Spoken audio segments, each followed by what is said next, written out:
Begin. Good evening, everyone. Today's judge is Dr. Mona Desai. We are very thankful for you for being here. Thank you, ma'am, for being here. So, should we start the presentation?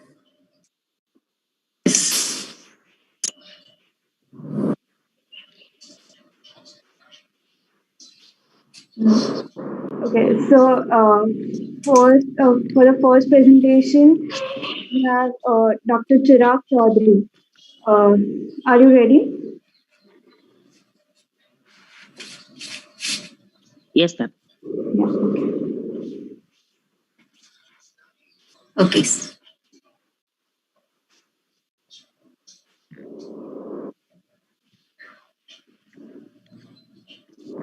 Okay.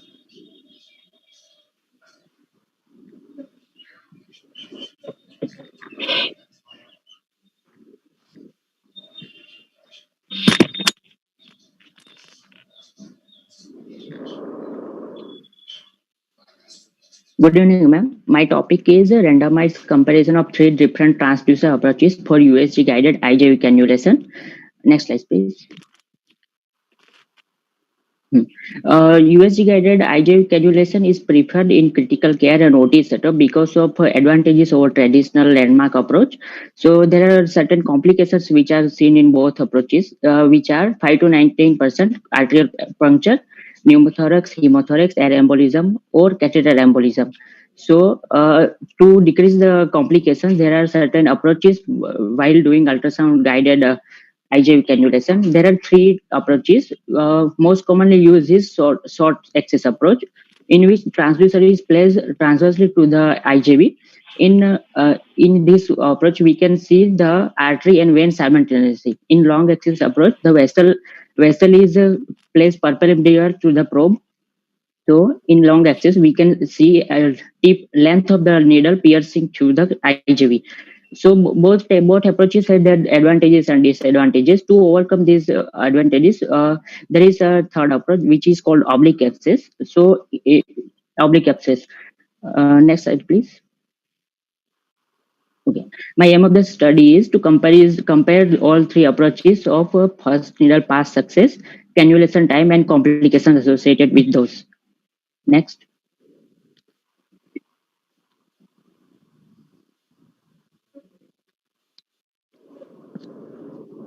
My materials and methods, we took 210 patients and randomized them to three groups, 70 per each group.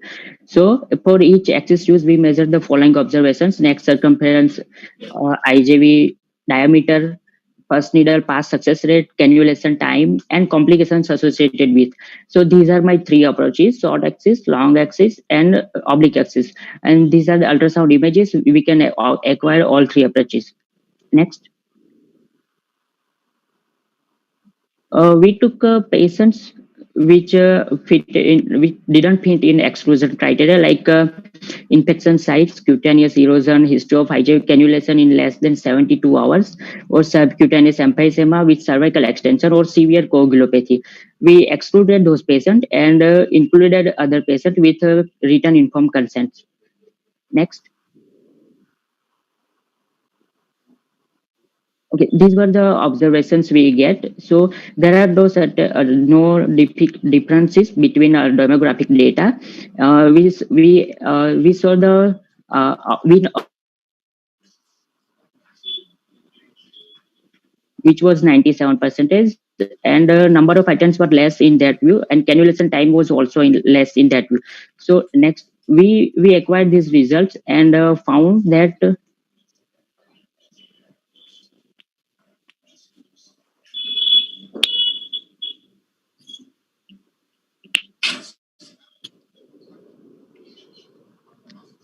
Next, please.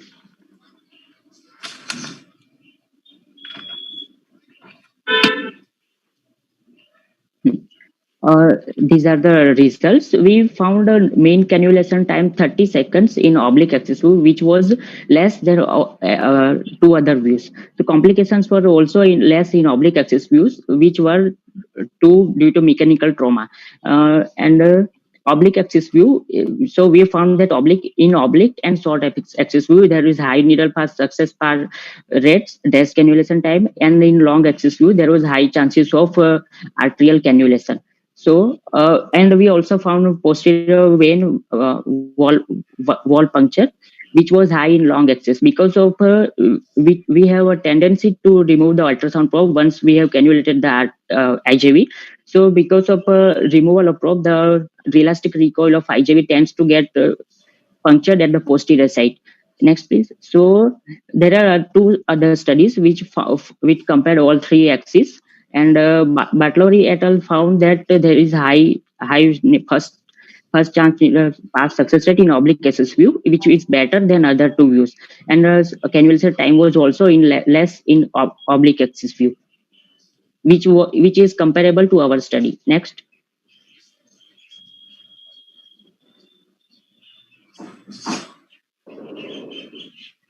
So in conclusion, we found that oblique axis view is superior to all these two views in terms of complications, less complications, and less type, and high first needle pass success rate. Next, please. These were my references, and thank you, ma'am.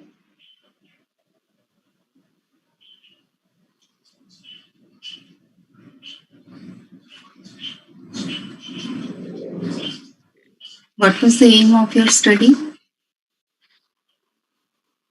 Yes, ma'am. What was the aim of your study? Madam, we compared three different approaches: short axis, long axis, and oblique axis, and compared complications associated in each group. We found we want to know that which axis, which approach takes less time, and which approach has less complications associated with it. In how many patients you encountered the complications? Madam, there were 10 patients. Out of 10, 2 were in oblique axis view, and 6 in long axis, and 2 were in short axis view. Okay, and how which did were you arterial cannulations. How did you calculated the data? Data was calculated by SPSS software, ma'am. Okay, okay. Okay, thank you.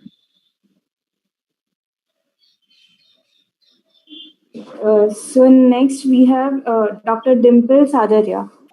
Are you ready?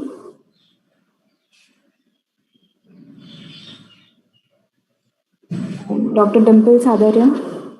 Hello? I'm able. Hello? Somebody sir? Hello? Yes, we can hear you. Hello? Okay. Hello? Good afternoon, everyone. I'm Dr. Dimple Sadaria from BJ Medical College, second year resident. My study is comparison of analgesic effect of intramuscular nalbuphine and tramadol in post-operative pain. The relief of pain has been a major reason for the development of healthcare. Pain is recognized by the International Association for the Study of Pain as an unpleasant sensory and emotional experience associated with actual or potential tissue damage or described in terms of such damage. Postoperative pain is currently treated with two classes of drugs. NSAIDs, non-steroidal anti-inflammatory drugs, which act by inhibiting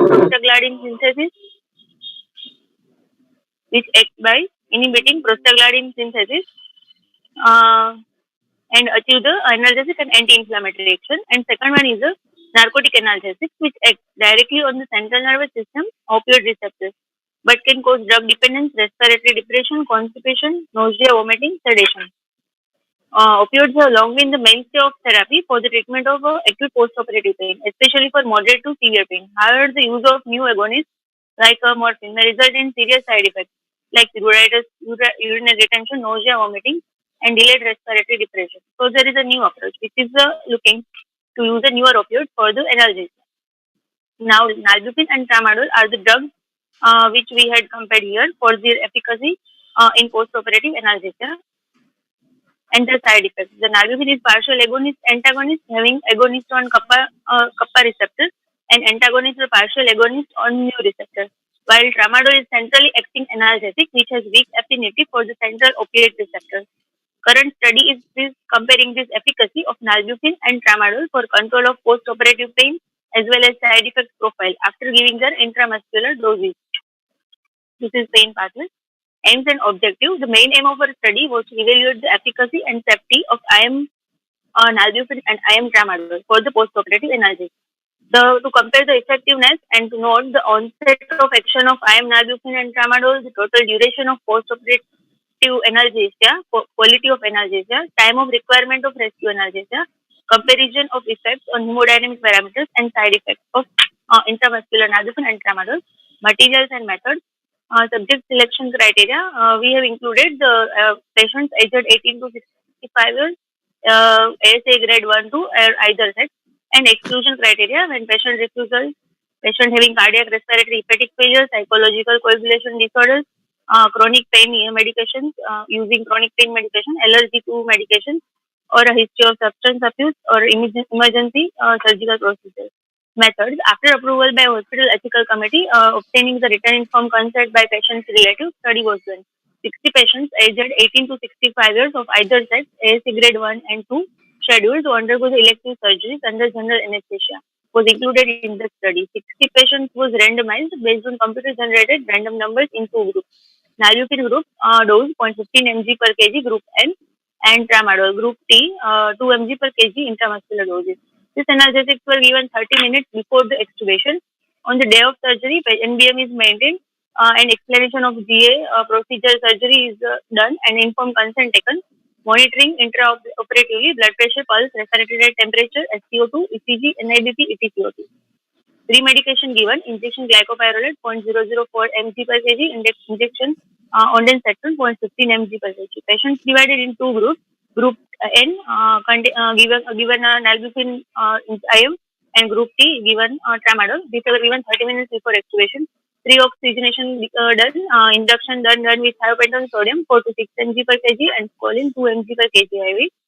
Intubation after proper laryngoscopy, proper size endotracheal tube intubation done, and after checking bilateral air entry, ET tube fixed and patient ventilated with 100% oxygen. Anesthesia was maintained using 50% oxygen, 50% nitrous oxide, and 1% CO, and along with a non-depolarizing muscle relaxant. Monitoring heart rate, systolic blood pressure, diastolic blood pressure, and SpO2. All parameters were recorded at the following stages. Reversal of anesthesia. All patients were reversed after onset of spontaneous respiration with injection glycopyrrolate 8 microgram per kg and neostigmine 0.05 mg per kg. Extubation after satisfying before extubation, 30 minutes before, this analgesics were given. After satisfying extubation criteria, oral and endotracheal suction done and patients extubated. Analgesic effects were evaluated in group T, who were given the tramadol, and group N, who were given the nalbuphine intramuscularly. Post-operative pain assessed for 24 hours after surgery. Pain assessed using the VAS score. 0 means no pain and 10 means worst imaginable pain. Good pain relief is defined when VAS is less than 4. Once this score is reached, rescue analgesic injection diclofenac sodium 2 mg per kg IV was given when VAS is more than 4. Pain was assessed using visual analog score. This is a effect of on a heart rate. This shows that there is no significant difference in the heart rate perioperatively in both the groups, except at the 6 hour where heart rate was slightly higher in group tramadol. This is systolic BP. The graph shows no significant difference also in a systolic blood pressure in both the groups. P-value is less than P-value is 0.0036. 20 seconds left. Okay. This is diastolic blood pressure and VAS post-operative. VAS score in group T is higher at 6 hours, and at 8 hours in group N have higher value with P-value less than 0.05. After extubation and immediate post-operative period, VAS score is comparable. Post-operative complications. Conclusion. We conclude that IM nalbuphine is safe and effective alternative for the relief of moderate to severe post-operative analgesia compared to IM tramadol, as well as the side effects are more with tramadol, like nausea, vomiting are higher in group T as compared to group N. And these were our references. Thank you. Nalbuphine is which group of drug? Ibuprofen is a opioid. Which group of drug? Directly acts on the central nervous system. Opioid agonist. Okay.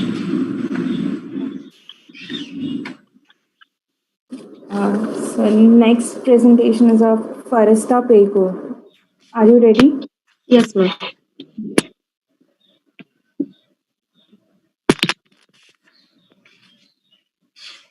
Good afternoon, everyone. I'm Dr. Good afternoon, everyone. I'm Dr. Farista Pegu, second year anesthesia resident, presenting a study on a comparative study of epidural morphine sulfate soap gel form and morphine sulfate instillation in the management of post-operative pain following lumbar spinal fixation surgery. Next slide, please. Hello. Hello. Hello. Hello. Yeah. Into my introduction, lumbar laminectomy surgeries are done to alleviate pain, but the surgery itself causes significant post-operative pain and discomfort, leading to prolonged hospital stay and delayed return to normal activity. Uncontrolled post-op pain hampers the wound healing, post-op morbidity, delayed recovery of pulmonary function, thromboembolic complications due to immobility, and to minimize such undesirable side effects, epidural analgesia is an effective and safe method in surgeries of the spine. Next, please. Aims and objectives are to compare the analgesic efficacy, to evaluate the post-op analgesic effect, to evaluate the requirement of rescue analgesia, and to study the side effects of gel form morphine, to evaluate the effect of gel form on post-operative hemodynamics. Next slide. Study design was the prospective randomized trial. Study population were 60 adult patients undergoing elective lumbar spine surgeries were randomized into two different groups. Verbal and written consent were taken. The inclusion criteria 20 to 60 years of both sexes, ASA physical status of grade 1 and 2, elective lumbar spinal surgeries under GA. Exclusion criteria was a known case of hypertension, diabetes mellitus, renal disease, cardiac disease, seizure disorder, and bleeding disorders. Next slide, please. Local infection, previous spine surgeries, accidental dural tear while undergoing laminectomy, allergy to the study drug, case with lesion extending to cervical, thoracic, and sacral vertebra, ASA grade 3 and 4. Next slide, please. Method of study. The 60 adult patients undergoing elective lumbar spine surgeries were randomized in two groups, 30 in each group. In group Z, 5 into 1 piece of absorbable gel form soaked in 5 mg morphine sulfate diluted in 0.9% saline up to 5 ml was placed in epidural space, and in group I, gel form soaked in saline was placed in epidural space, and 5 mg of morphine sulfate was diluted in 0.9% saline up to 5 ml was instilled over the intact epidural space. Subjective pain measured by the VAS on a scale of 0 to 10, with 0 representing no pain and 10 representing the worst imaginable pain. All patients were acquainted with VAS preoperatively. Next slide, please. Statistical method. Descriptive statistical analysis had been carried out in the present study. Results on continuous measurements are present on mean standard deviation, and categorical measurements were present in number percentage. P-value less than 0.5 was considered statistically significant, and unpaired t-tests had been used to find the significant incidence of side effects between two groups. Next slide, please. This is the chart showing the demographic details. Total of 60 patients of both sex and ASA grade 1 and 2 were enrolled in this study. Both groups were comparable in respect to age, height, weight, gender, duration of surgery, duration of anesthesia, and type of surgery. Next slide, please. Heart rates were recorded in group 1 were much as compared to group Z at most time interval, and this association was found to be extremely and statistically significant. Next slide, please. Mean arterial pressures were lesser in group C as compared to group I across all the intervals. However, this became extremely statistically significant only after 5 hours up to 48 hours. Next slide, please. Mean VAS score was 0 in immediate postoperative period in both groups, but increase in group I as compared to group Z henceforth. The difference in mean VAS at rest was statistically significant. Next slide, please. Mean VAS score at movement was similar in both groups in immediate post-op period, by increasing group I as compared to group Z henceforth. The difference in VAS was also statistically significant. Next slide, please. This is a slide show comparison graph between the VAS score at rest and a VAS score at movement. Next slide, please. Patients in Group I received a rescue analgesia much earlier than in Group Z, and this difference was extremely and statistically significant. Next slide, please. Mean consumption of rescue analgesia, that is injection diclofenac 75 mg IV in 48 hours, are greater in Group I as compared to Group Z, and this association was found to be extremely and statistically significant. Respiratory rate SpO2 were similar in both groups with no significant difference. Next slide, please. Sedation score were found to be similar in both the groups with no significant difference. Next slide, please. Total of 10% in Group Z recorded pruritus, where in Group I 13.2% recorded pruritus. About 6.6% in Group Z and Group I had nausea. There was no case of bradycardia, respiratory depression, and hypotension in Group Z as well as Group I. Now coming to the conclusion, pain management will always be a crucial part of perioperative care and has an important role to play in postop morbidity. Epidural morphine acts on the dura and not on the spinal roots, and therefore does not cause motor blockage. Gel form gets absorbed in 4 to 6 weeks compared to 8 to 10 weeks for the microfibrillar hemostatic response. The fact that the gel form is already being used during lumbar laminectomy surgeries makes it a good choice, as it's used for drug delivery device for post-op pain. It was observed that the mean VAS score at rest as well as in movement in Group Z remained less as compared to Group I at most of the time intervals. This indicates that a patient in Group Z had less pain as compared to Group I. For a VAS at p-value was less than 0.1, and on movement p-value was less than 0.5, which is statistically significant. The time of the first rescue analgesia is 36 hours in Group Z, whereas in 9 hours in Group I. Total analgesic requirement was more in Group I as compared to Group Z. Next slide, please. 30 seconds. Next slide. Next slide, please. Systolic BP, diastolic BP, and mean arterial pressure were lower in Group Z as compared to Group I. Respiratory rates and sedation scores were mostly similar in two groups with no significant difference. Total of 10% in Group Z reported pruritus, where in Group I 13.2% reported pruritus, about 6.6% in both Group Z and I had nausea. Next slide.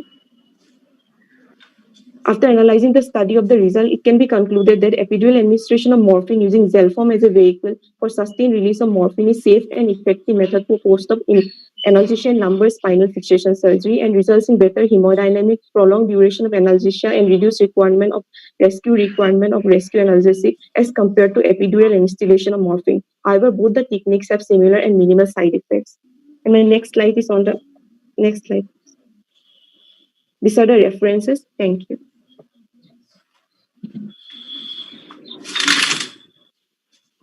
So, Parisa, Yes, ma'am. what was the aim of your study?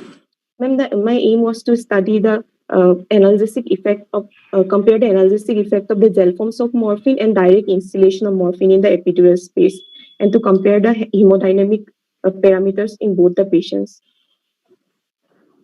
Is there any reference that any allergic reaction with the gel form? Ma'am, 10% of the patients were in Group I, as Group Z has reported pruritus. Ma'am, other than that, there were not any allergic reaction. Okay. And what are the different methods of pain relief, acute pain relief? Ma'am, we can give direct IV. Yes. IV pain relief and neuralgia methods such as epidural analgesia. And ma'am, in my study, you asked me. Okay. Okay.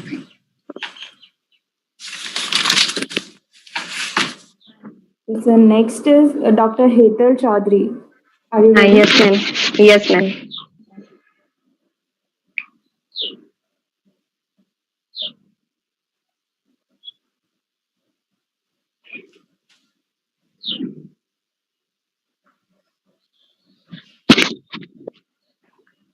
Good evening, ma'am. I am Dr. Hetal Chaudhary, a third-year resident from Bija Medical College, IKDRC. Today's my presentation topic is comparative study of dexmedetomidine and butorphanol as an adjuvant to ropivacaine in brachial plexus blocks for arteriovenous fistula surgeries. Next. AV fistula surgery. AV fistula is surgically created passageway between artery and vein, created for hemodialysis in patient with end-stage renal disease. Done under general anesthesia, regional anesthesia, local infiltration. Brachial plexus block improve the vasodilatation, which make vascular anastomosis much easier. Increase post-surgical fistula blood flow. Supraclavicular approach, easiest and most effective way.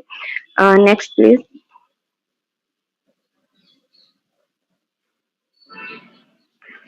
These are the various approach of brachial plexus: interscalene, supraclavicular, infraclavicular, axillary. These are the anatomy of brachial plexus. Next, please.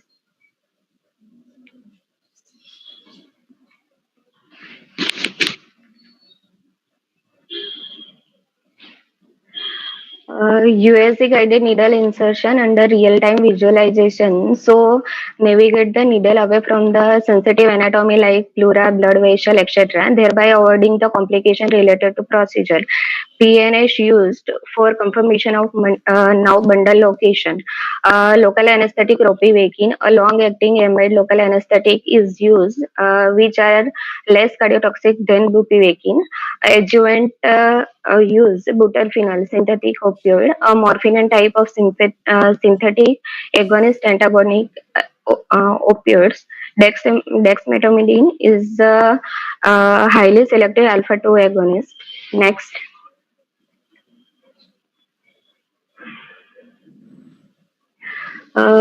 Study was designed with the aim to compare the efficacy of adding buterphenol and dexmedetomidine to a ropivacaine 0.5% in supraclavicular block in a term of onset and duration of sensory block,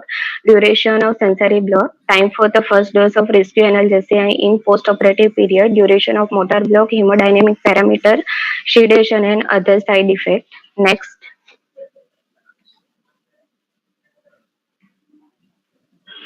These are my material and method. After ethical committee approval and informed written consent from patient, a prospective randomized double-blinded clinical trial in 60 adult patients of either sex suffering from end-stage renal disease with ASA 3 and 4 are selected for creation of AV fistula under USG and PNS guided brachial plexus block in supraclavicular approach. These are my exclusion criteria: age less than 18 years and age more than 60 years, history of hypersensitivity reaction to local anesthetic drug.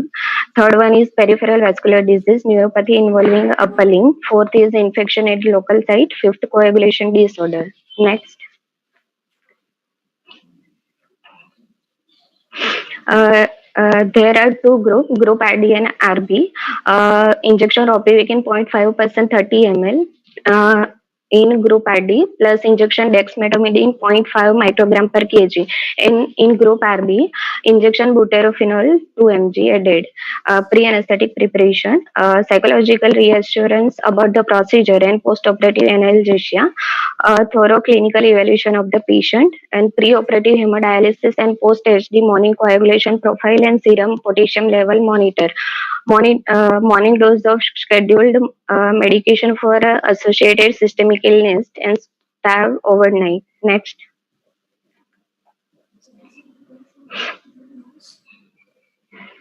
Uh, uh, uh, Peripheral intravenous line was secured with 20 gauge intravenous cannula.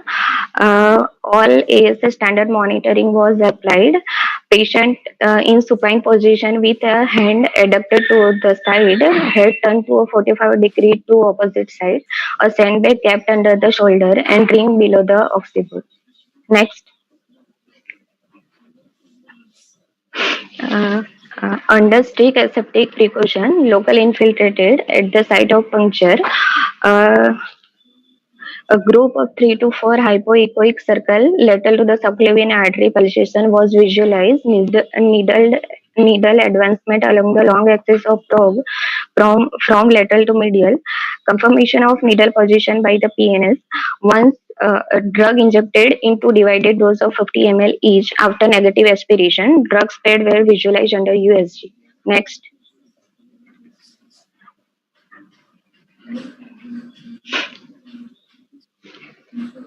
Next, please.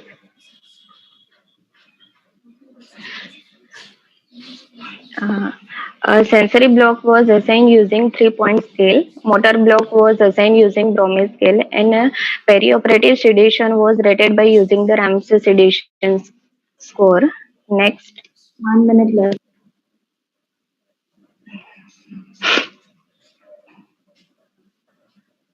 next, please. Post-operative intensity of pain was measured using 10-point visual analog score, VAS score. Parameter observed. Intraoperatively, onset time of sensory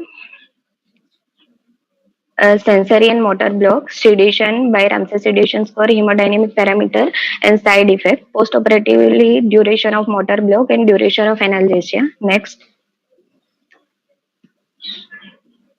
observation and result. Next,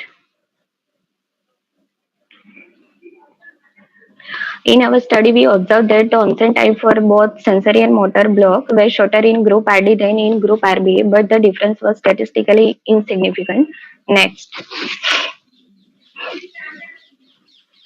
the duration of motor and sensory block was significantly prolonged in group RD when compared to the patient in group RB. Next, Time up.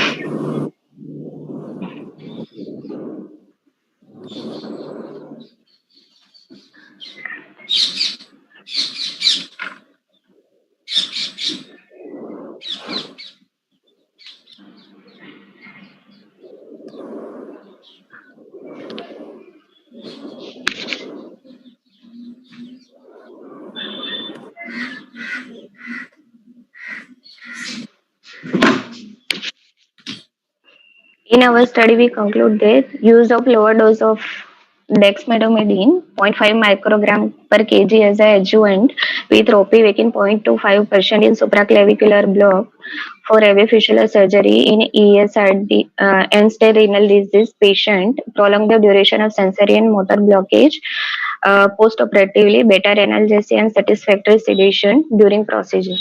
Thank you, ma'am. What are the effects of metabolism of dexmedetomidine in end-stage renal disease patients? And there is a longer duration of effect in end-stage renal disease patient, ma'am. Is there any requirement of reducing the dose? Ma'am, lower dose 0.5 microgram per kg is used in our study, ma'am. Okay, fine. Okay, thank you. Next, we have Dr. Kinjal Solanki. Are you ready? Dr. Kinjal Solanki? Yes, ma'am. Okay. Yes, ma'am.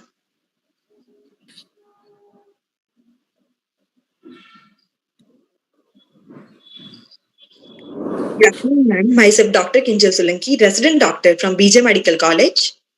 So I'm going to present a paper on use of ketamine hydrochloride nebulization for attenuation of post-operative sore throat.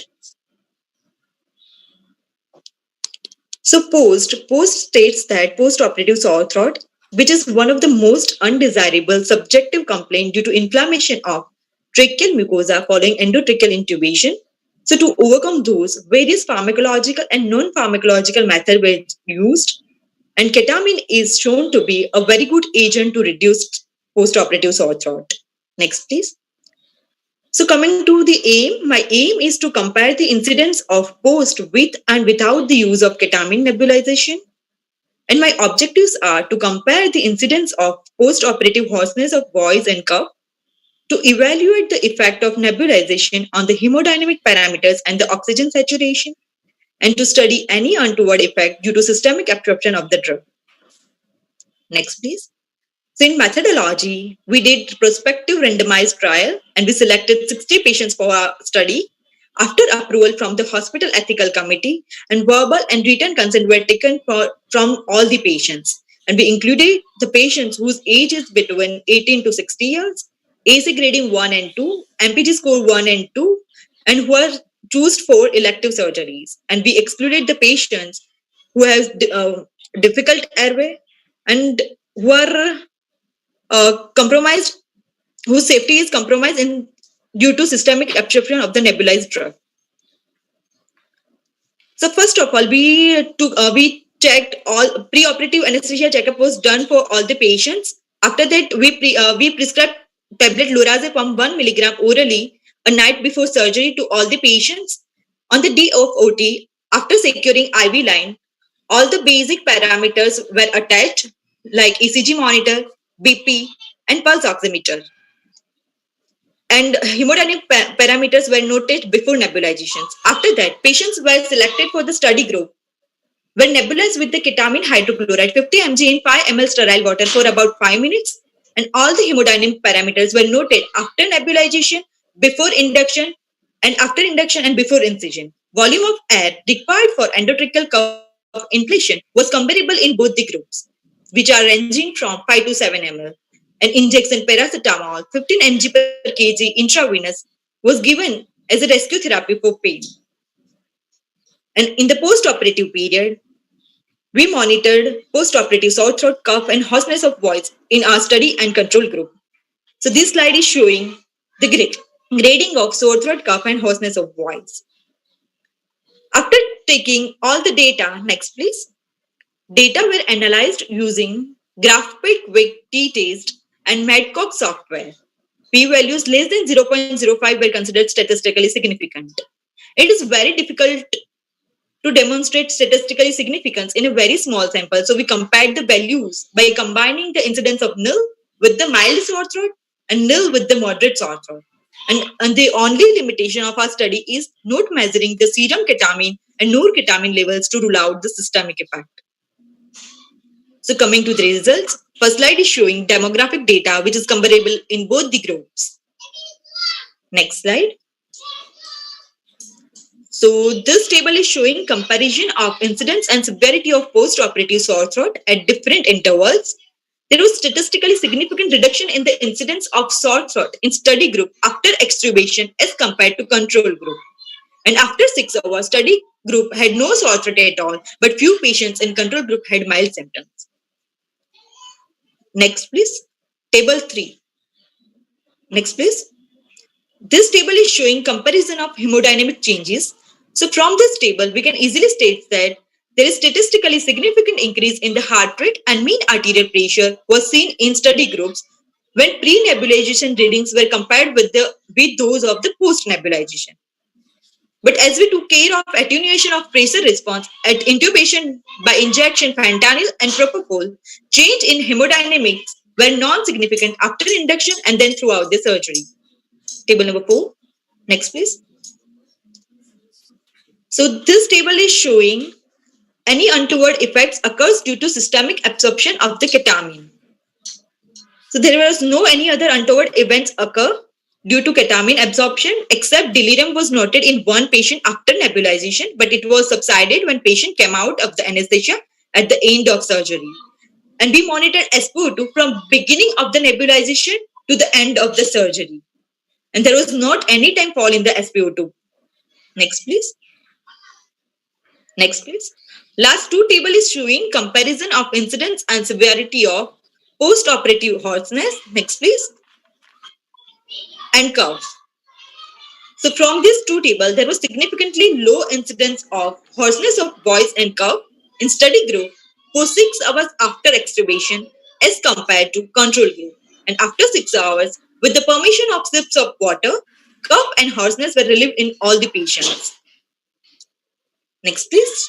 So to conclude, preoperative ketamine nebulization is very effective for attenuation of incidence and severity of hoarseness of voice and cough during early postoperative period in patients receiving general anesthesia with tracheal intubation and with reversible hemodynamic changes and without any significant side effects.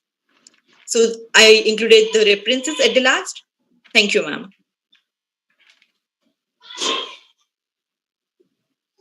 So what are the other methods of reducing post-operative sore throat? Okay. When post-operative sore throat can be reduced by doing the gargles, like betadine gargles, prescribing them. What other measures we can take during induction? At the time of induction, first of all, we can, if any injury of vocal cords or trachea is found, then we can give steroids like dexamethasone to the patient. First of all, atraumatic intubation, proper size tube, proper cuff pressure. Yes, ma'am. Okay. Okay. Yes, ma'am. Fine. Okay. Thank you, ma'am. Thank you, ma'am. Next, we have Dr. Liri Kunti. Are you ready? Yes, I am audible. Yes.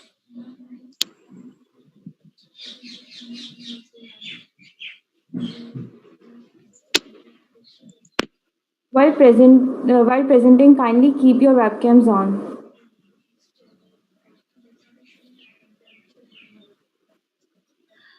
Good afternoon, ma'am. Myself, Dr. Kutiliri, third year resident. My topic is comparison of analgesic efficacy of levobupivacaine alone versus levobupivacaine with ketamine in subcutaneous infiltration for post-operative analgesia in lower segment cesarean section. Next slide, please. Next, please. The effective relief of pain is of utmost importance to anyone treating patient undergoing surgery, and it has significant physiological benefits. Hence, monitoring of pain relief is increasingly becoming an important post-operative quality measure. Post-cesarean patient has an additional compelling reason to be provided adequate pain relief so that early ambulation helps in breastfeeding and care of newborn. In addition, mobilization is a key factor in attending the risk posed by exaggerated thromboembolic phenomenon in pregnancy. Multimodal analgesia is an established technique for controlling post-operative pain as it combines multiple drugs with different duration of action by different routes of administration like intramuscular, intravenous, rectal route, perineural infiltration are used to provide effective and safe analgesia.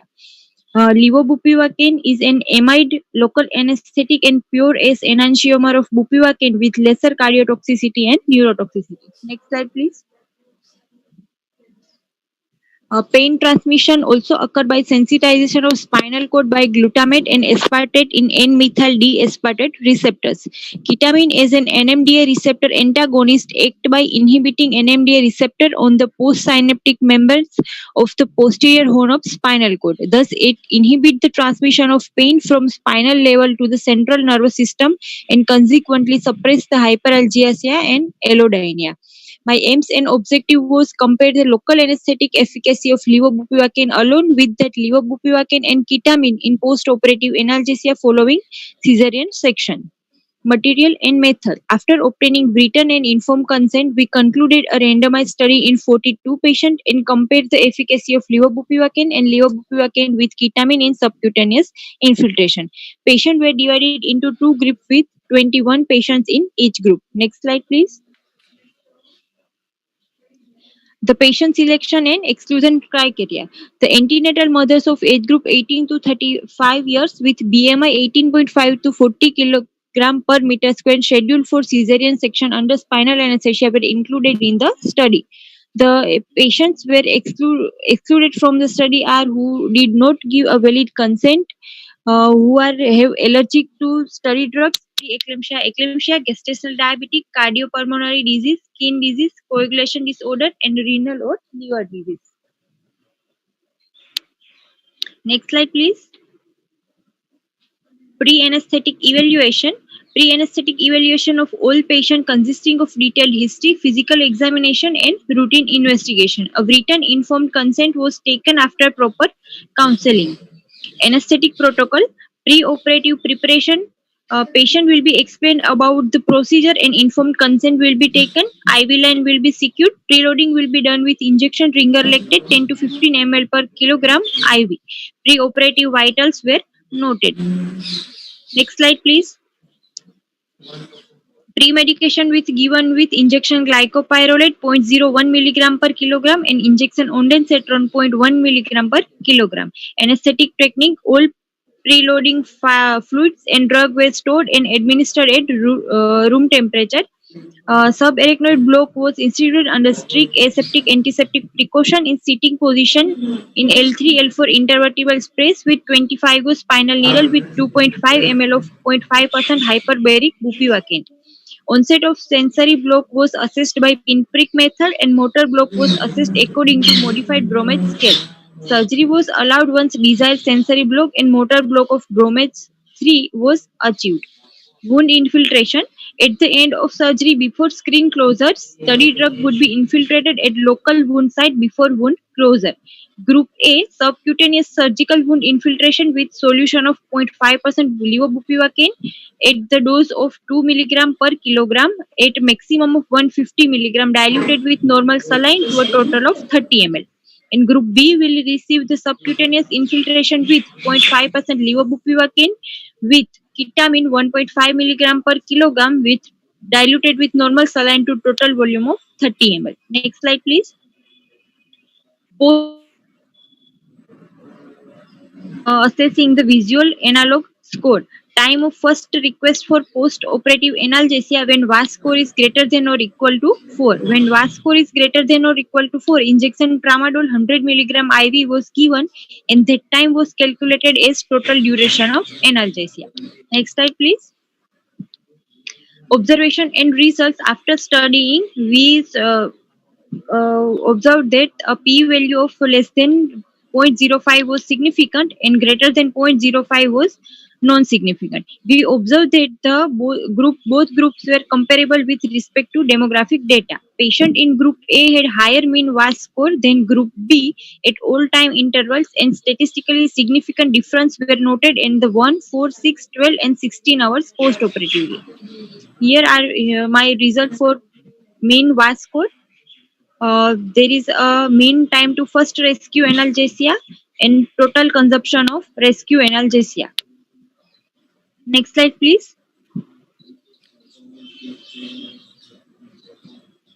Next, please. Discussion. Pain is defined as an unpleasant sensory and emotional experience associated with actual or potential tissue damage.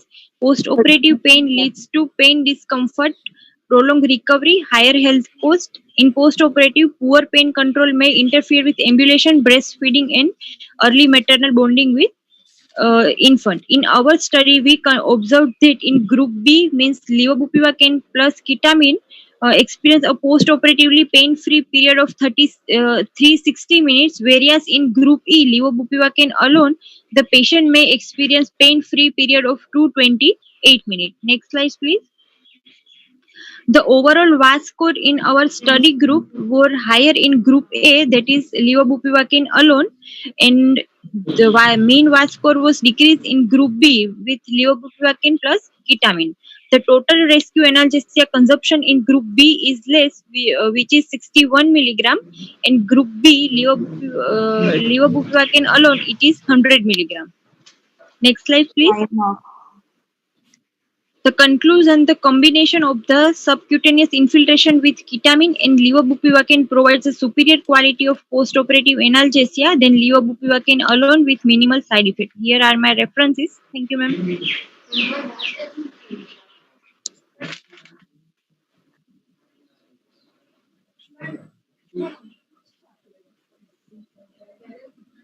How you have calculated the data?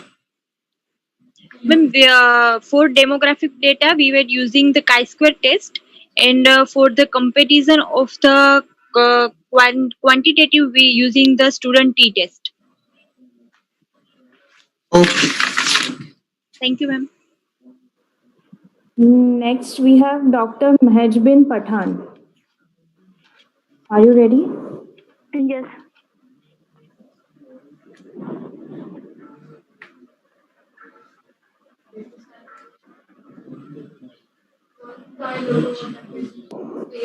Kindly keep your webcams on during presenting. Good evening, ma'am. Myself, Mahajbin Pathan, second year resident from BJ Medical College. Today, my topic is comparison of dexmedetomidine and clonidine as adjuvant to. I don't get your voice, Mahajbin. What, ma'am? Pardon, ma'am? I don't get your voice. Hello. Am I audible? Hello. Hello. No. Hello. Hello. Hello. Keep your mic nearer. Hello.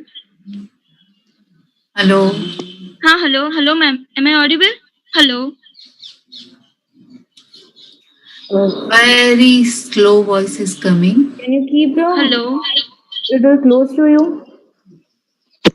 Hello. Be close to your mic. Hello. Okay, go ahead. Hello. Hello. Good evening, ma'am. Myself, Mahzabin Pathan, second year resident from BJ Medical College. Yes. Today, my topic is comparison of dexmedetomidine and clonidine as adjuvant to ropivacaine in supraclavicular block. Next slide. Regional anesthesia techniques are an important part of armamentarium of anesthesiologists. It is safe and has advantage of early ambulation and prolonged post-op pain relief. It avoids unwanted effect of anesthetic drugs used during general anesthesia, pressure response of laryngoscopy, and tracheal intubation. Brachial plexus block are amongst the most commonly preferred peripheral neural block for upper extremity owing to their higher success rate and their ability to provide prolonged post-operative pain relief. Here, ropivacaine is been used. It has better safety profile compared to bupivacaine as it is less cardio depression and central nervous system toxicity. Potential clinical advantage during neural blockade when large volumes are used. Effect of plain local anesthetic is short-lived and often lasting only for 6 to 8 hours. So adjuvants have been used with local anesthetic in brachial plexus block to achieve quick, dense, and prolonged block. This study was carried out to evaluate the effect of 0.5% ropivacaine in combination with clonidine as compared to 0.5% ropivacaine with dexmedetomidine in supraclavicular block in upper limb surgeries in terms of onset, duration of sensory block, and duration of analgesia. Next slide.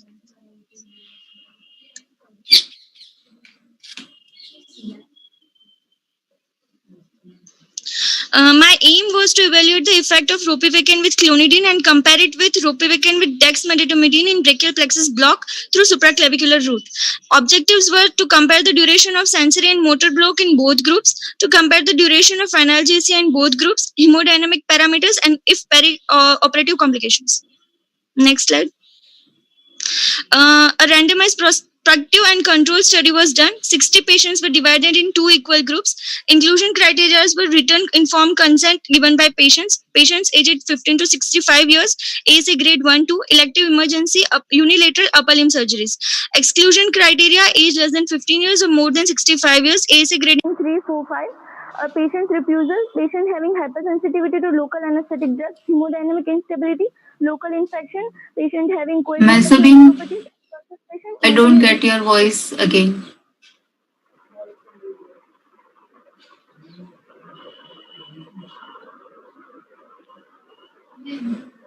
Hello. Hello. Next. Hello. Hello. Can No, you keep you are not audible. closer to you? Hello. Hello.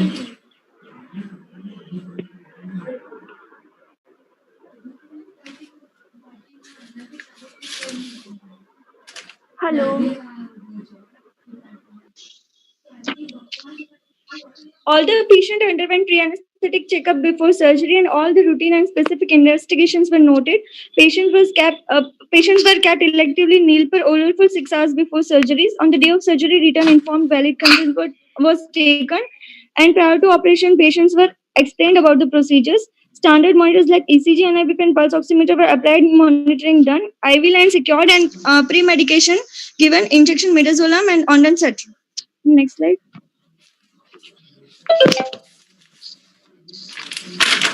We use a classical technique. After placing the patient in dorsal recumbent position with head turned away from site of injection, with strict aseptic and antiseptic precautions, mid-clavicular point, external jugular vein, and subclavian artery pulsation were identified about 2 cm above the mid-clavicular point, just lateral to subclavian arteries pulsation. A 22 gauge 1.5-inch hypodermic needle attached with 2 ml saline filled syringe was introduced and directed caudal and medially until paresthesia or motor response was elicited or the first strip was encountered.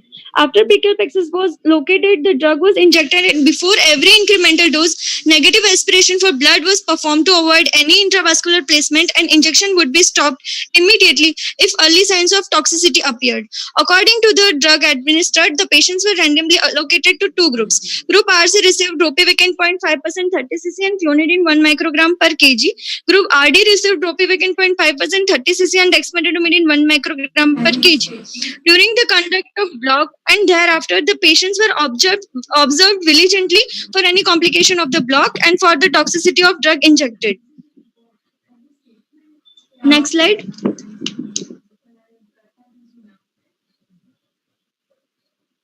Here we observed sensory block. Onset of sensory block was assessed every 2 minutes and graded as grade 0 if no loss of sensation, grade 1 as analgesia, patient feels touch but no pain and pinprick, grade 2 is complete anesthesia, patient even not feel the touch, a sensation or pinprick. Then motor block by asking the patient to elevate the arm while keeping elbow straight and at the hand by grip strength, which were graded as followed. Grade 0, no weakness, grade 1 paralysis, decreased movement with inability to perform activities against resistance, and grade 2 paralysis. Next slide.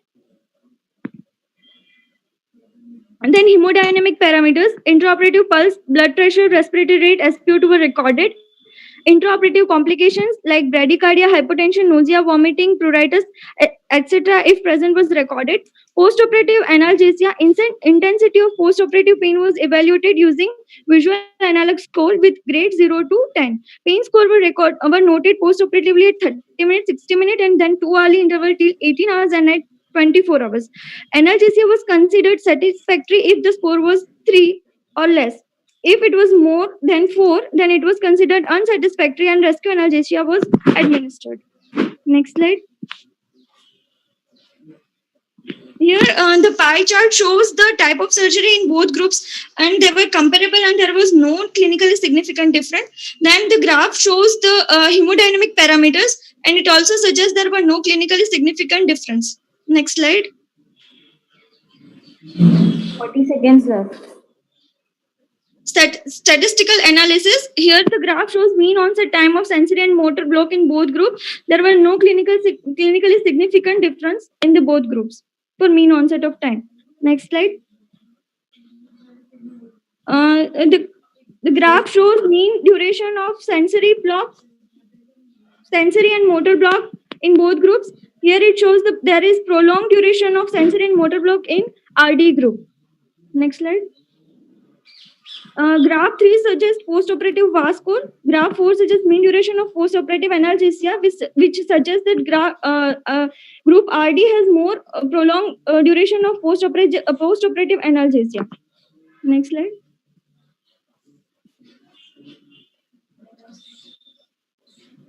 Time up.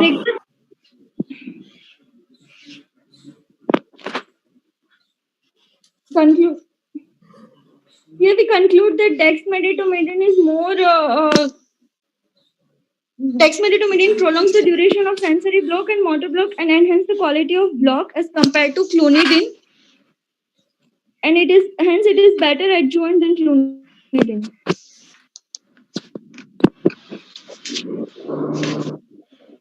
What is the difference between clonidine and dexmedetomidine? Ma'am, dexmedetomidine is more selective alpha-2 receptor agonist. Clonidine is a general alpha-2 receptor agonist. It has less sedatory, more sedation than, and dexmedetomidine produces more sedation without doing respiratory depression. Okay. Next, we have Dr. Manisha Sharma. Are you ready? Hello? Hello? Hello. Hello? Yes, ma'am, I'm ready. Hello? Manisha? Yes, ma'am. Hello. Hello? Hello. Wait for a while. I just let you know. Okay, ma'am.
Hello? Hello? Yes, ma'am. Yes, ma'am. Hello. Hello? Yes, ma'am. Can we go Yes, ahead? you can start. Everyone, our topic for today is comparative study of thiopentone versus propofol for anesthesia and electroconvulsive therapy. ECT, as we all know, known as electroshock, is a psychiatric treatment. Next slide, please. In which seizures are electrically induced in an anesthetized patient for therapeutic effect. The use of ECT is to provoke a generalized epileptic seizure, and it is important in the treatment of severe and medication-resistant depression, mania, and schizophrenia patients. ECT is usually performed 3 times a week for 6 to 12 treatments, and then maintenance therapy can be performed progressively. Next slide, please. The generalized epileptic seizure, it causes also physiological responses, which can be acute cardiovascular responses, which results in an increased cerebral blood flow and intracranial pressure. The maximal blood flow velocity increases approximately 133% above the baseline. It's the next slide. Before that, the hemodynamic responses to ECT can produce, second slide. The hemodynamic response to ECT can produce myocardial ischemia and even infarction, transient neurological ischemic deficits, and intracerebral hemorrhages and cortical blindness. Can you please go to the second slide, please? Yes, 1 minute.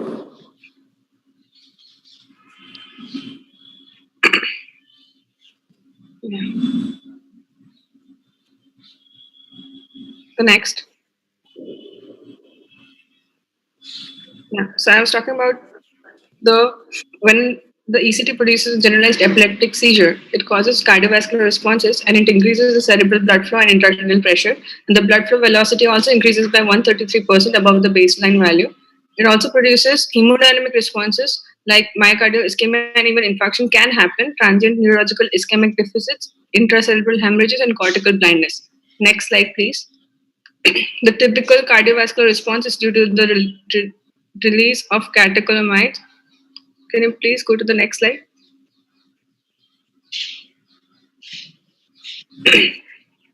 Which causes initial parasympathetic, the slide before that, which starts with the typical cardiovascular response. Really sorry, 1 minute. That's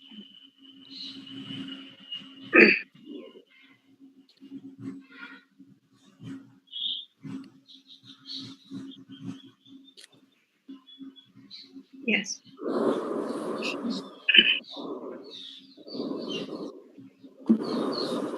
Is this okay? Yes.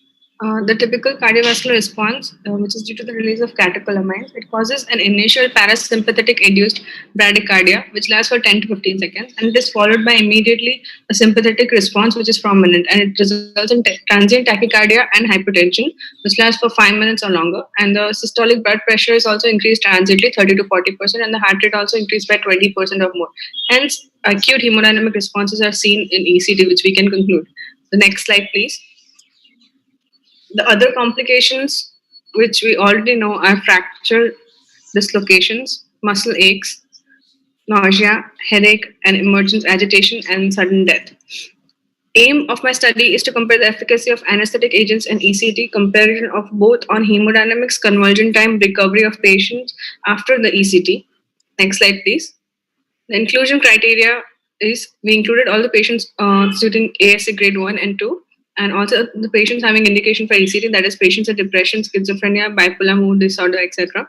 Exclusion criteria would be patient refusal for consent, ASA grade 3 or above, and patient having absolute contraindications for the drugs in my study, that is thiopentone or propofol. Methodology: a total of 10 patients were selected, out of which they were given each of them were given 6 ECTs and 3 per week. And in those 3 per week ECTs, 3 were with thiopentone and 3 were with propofol. Both the drugs were used in the same patients so that the response of the drug can be assessed without patient and disease variance. Detailed anesthetic and psychiatric assessment of the patients was done before the procedure, and the patient was asked to be named by mouth, and a written informed consent was taken. All the equipments for cardiopulmonary resuscitation were available.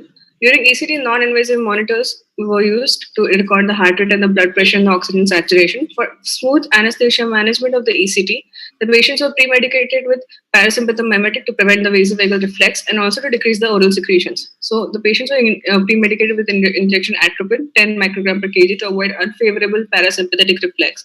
And they were induced with a hypnotic dose of the IV anesthetic agent, followed by the skeletal muscle relaxant. Here, the IV anesthetic agent we used were in the three ECTs were injection thiobentone 1.5 to 2.5 mg per kg, or we also used in the other three ECTs in the same patient were injection propofol 0.8 mg per kg. We were followed by injection succinylcholine, which is the skeletal muscle relaxant, intravenously. Ventilation was assisted with a face mask and with a Megel circuit, and the patient was pre-oxygenated with 100% oxygen. Next slide, please. Bite block was put before the application of electrical stimulus to minimize the risk of lacerating the tongue, and hemodynamic parameters convulsion time were noted. The patient was given 100% oxygen after the convulsion, and during the procedure, awareness was assessed by PRST score.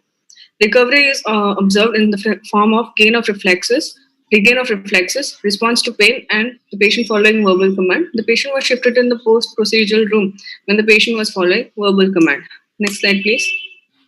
The convulsion time and recovery of anesthesia we saw were the convulsion time was for thiopentone and propofol was noted, and propofol showed that propofol had more hemodynamic stability and rapid recovery compared to thiopentone, but thiopentone had more convulsion time compared to propofol.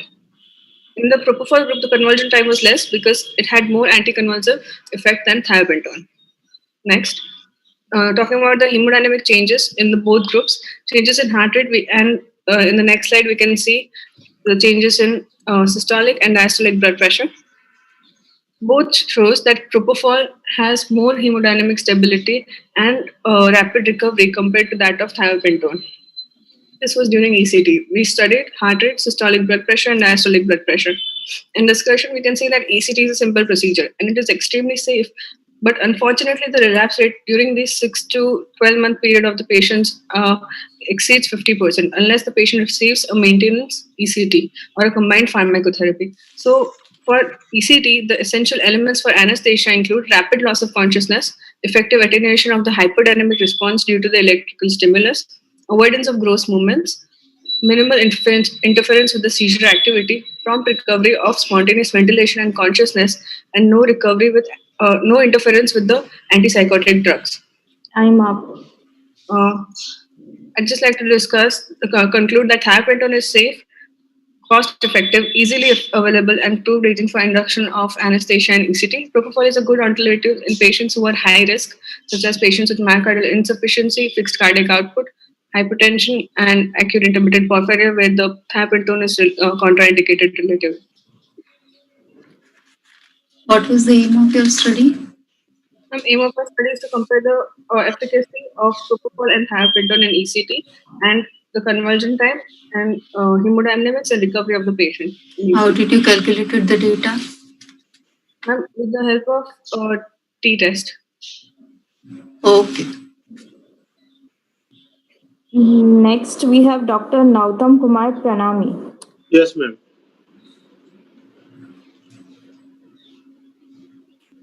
Good evening, ma'am. Good evening. I am Dr. Nautam Pranami, third year anesthesia resident, ITDRC BG Medical College. My study regarding the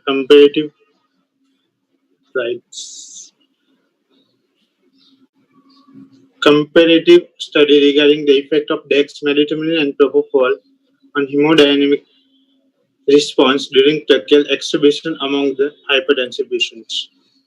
Next slide, please. Introduction is airway management is a basic aspect of the anesthesiologist, include the ventilation, laryngoscopy, intubation, and extubation. Extubation give laser importance. Slide. 1 minute.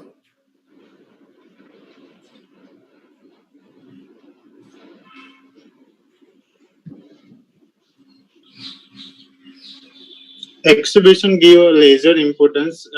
Then of the intubation risk involved in the regarding to the hemodynamic stability. Often the extubation is associated with tachycardia and hypertension, may produce a myocardial ischemia and infarction in susceptible patient. During tracheal extubation, stimulus which affect the hemodynamic changes are multifactorial, like light plane of anesthesia, pain, emergence of anesthesia, and tracheobronchial irritation, leading to reflex sympathetic discharge. Next. Dexmedetomidine can be used to attenuate the extubation response, as it is sedative, sympathetic, anxiolytic, and analgesic without respiratory depression, and propofol decrease the systolic and diastolic blood pressure by 20 to 30% with minimal change in the heart rate. It can also be used to attenuate the pressure response. Next. Aim is to compare the effect of dexmedetomidine and propofol on the hemodynamic response during extubation among the hypertensive patient, and objective to compare hemodynamic changes, quality of extubation, and post-operative sedation. Next. Material method, it's a prospective randomized control study after obtaining the consent. Age group between the 18 to 65 years, ASA grade 1 and 2 and 3, selected randomly for the different surgery under general anesthesia. Baseline heart rate, systolic blood pressure, diastolic blood pressure, mean arterial pressure, and SpO2 not rate. Then patient given a balanced general anesthesia, and after intubation, again vital recorded, and at the beginning of skin closure, volatile anesthetic discontinued. Our inclusion criteria is age between 18 to 65 years, ASA grade 2 and 3, weight 30 to 80 kg, and surgery under general anesthesia. Exclusion criteria is age below the 18, above the 65 years, history of allergy to dexmed and the propofol, history of psychiatric disease, pregnancy, and patient not giving consent. Next. Group D was given injection dexmedetomidine 0.5 microgram, infusion 10 minutes IV slowly before the extubation, and Group P is giving propofol 0.5 milligram per kilogram IV 2 minutes before the extubation, and vitals recorded just before the giving just before the extubation, 1 minute, 3 minutes, 5 minutes, 10 minutes, and 50 minutes after the extubation, and quality of extubation evaluated by the 5-point extubation quality score, and the post-operative sedation evaluated by the 6-point Ramsey scale. About the extubation quality score, for 1 is a no cuffing, 2 is minimal, 3 is a moderate cuffing, 4 for severe cuffing, and 5 is uncomfortable like laryngospasm. And the Ramsey score is 1 for anxious and restlessness, 2 for conscious oriented, 3 for drowsy but respond to command, 4 for asleep and brisk response to light globular tap and loud auditory stimulus, 5 for asleep with sluggish response to light globular tap, and 6 for asleep and unavailable. Next. Statistical analysis was performed on EpiInfo version 7.1, and baseline variable were compared between the two groups using student test for independent variable, and nominal data were calculated using the chi-square test. This is a graph showing gender distribution. There is no significant difference. Next. Next chart graph showing a comparison of heart rate. It's a statistically significant decrease the heart rate after giving a dexmedetomidine than the propofol. Next. Systolic blood pressure comparison. So markedly significantly decrease the systolic blood pressure in dexmedetomidine than the propofol. Also, a diastolic blood pressure see a significant difference decrease in the diastolic blood pressure in the dexmedetomidine than the propofol, and also the mean arterial blood pressure is decreased in the dexmedetomidine group than the propofol group. Exhibition score is better in group dexmedetomidine than the propofol, suggests this chart. And the last chart of the Ramsey sedation score, the patient of group P were more drowsy than group D, but responding to verbal command. Next, discussion is to tracheal extubation is defined as the cause of temporary but critical heart rate and blood pressure elevation in 10 to 30% of patients. Is a transitory and variable during and after the tracheal extubation. And Kodiak et al. Shows in coronary arterial disease patient that decrease in ejection fraction 40 to 45 to 55% after extubation. And these changes are more profound seen in cardiovascular disease, cerebrovascular disease, and renal disease. This, if not controlled, can lead to a cerebral hemorrhage, myocardial ischemia, and pulmonary edema. So it should be controlled by anesthesiologist. Next. Dexmedetomidine is alpha-2 agonist, which is sedative, anxiolytic, analgesic, symptolytic without respiratory depression, and it follows the heart rate and blood pressure associated with decrease in SVR by activating a presynaptic alpha-2 adrenergic receptor. Propofol is a non-opioid, non-barbiturate sedative hypnotic agent with rapid onset and short duration of action. Propofol consists of GABA receptor activity and mechanism of action by hyperpolarization, and it reduces the BP by blood pressure by SVR and the preload and cardiac contractility. Next slide. Comparison for heart rate. Group D is more reduced than the group P because of subhypnotic dose of propofol, which is not sufficient to counter catecholamine secretion during the exhibition. In systolic blood pressure, also group D is good because of decrease in SVR and Stockholm index.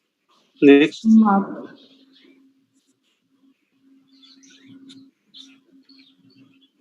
Conclusion was to dexmedetomidine is better in controlling heart rate, systolic blood pressure, and the quality of exhibition than the propofol. Dexmedetomidine is an effective and safe drug to provide stable hemodynamics and protect against the stress response to exhibition. These are my references. Thank you. What are the criteria of extubation? Ma'am, normally criteria is the patient should be awake, alert, and vitally stable. Three protective reflexes are the gag reflex, swallowing reflex, and cough reflex, and adequate neuromuscular reversal. Okay. Thank you. Next, we have Dr. Parul Goel. Yes. Shall I start? Yes, you may. Good afternoon, ma'am. My topic for today is evaluation and analysis effect of caudal dexamethasone with bupivacaine in pediatric genitourinary surgery. Next slide, please. ISAP, that is International Association for Study of Pain, defined pain in unpleasant emotional and sensory experience associated with actual or potential tissue damage. Pain is a protective mechanism designed to alert the body to injurious stimuli. Caudal epidural lock is one of the most common regional technique in pediatric anesthesia. It is also safe and reliable technique, easy to perform, and very effective in children, especially in inframedical surgeries when combined with general anesthesia. It allows rapid recovery with good post-operative analgesia. Prolongation of analgesia can be achieved by addition of various adjuvants such as opioids, ketamine, neostigmine, and midazolam. Bupivacaine acts by mainly blockage of voltage-gated sodium channels in axonal membrane, which also causes presynaptic inhibition of calcium channel.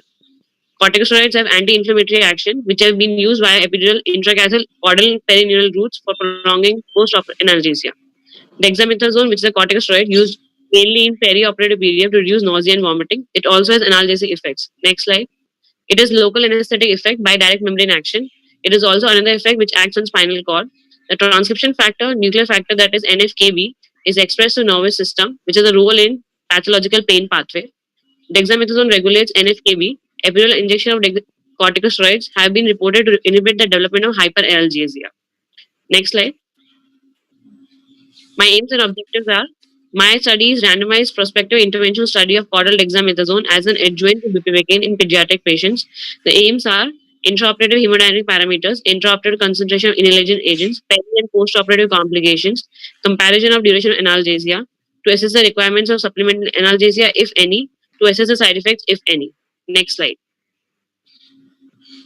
Materials and method. After obtaining approval from Institutional Ethical Committee, written informed consent was taken. Total 80 pediatric patients were allocated in two groups, 40 each.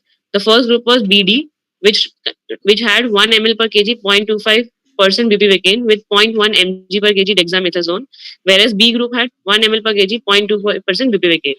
Inclusion criteria were age group 6 months to 6 years, ASA grade 1 2, gender both, elective genitourinary surgeries, and duration of surgery not more than 2 hours.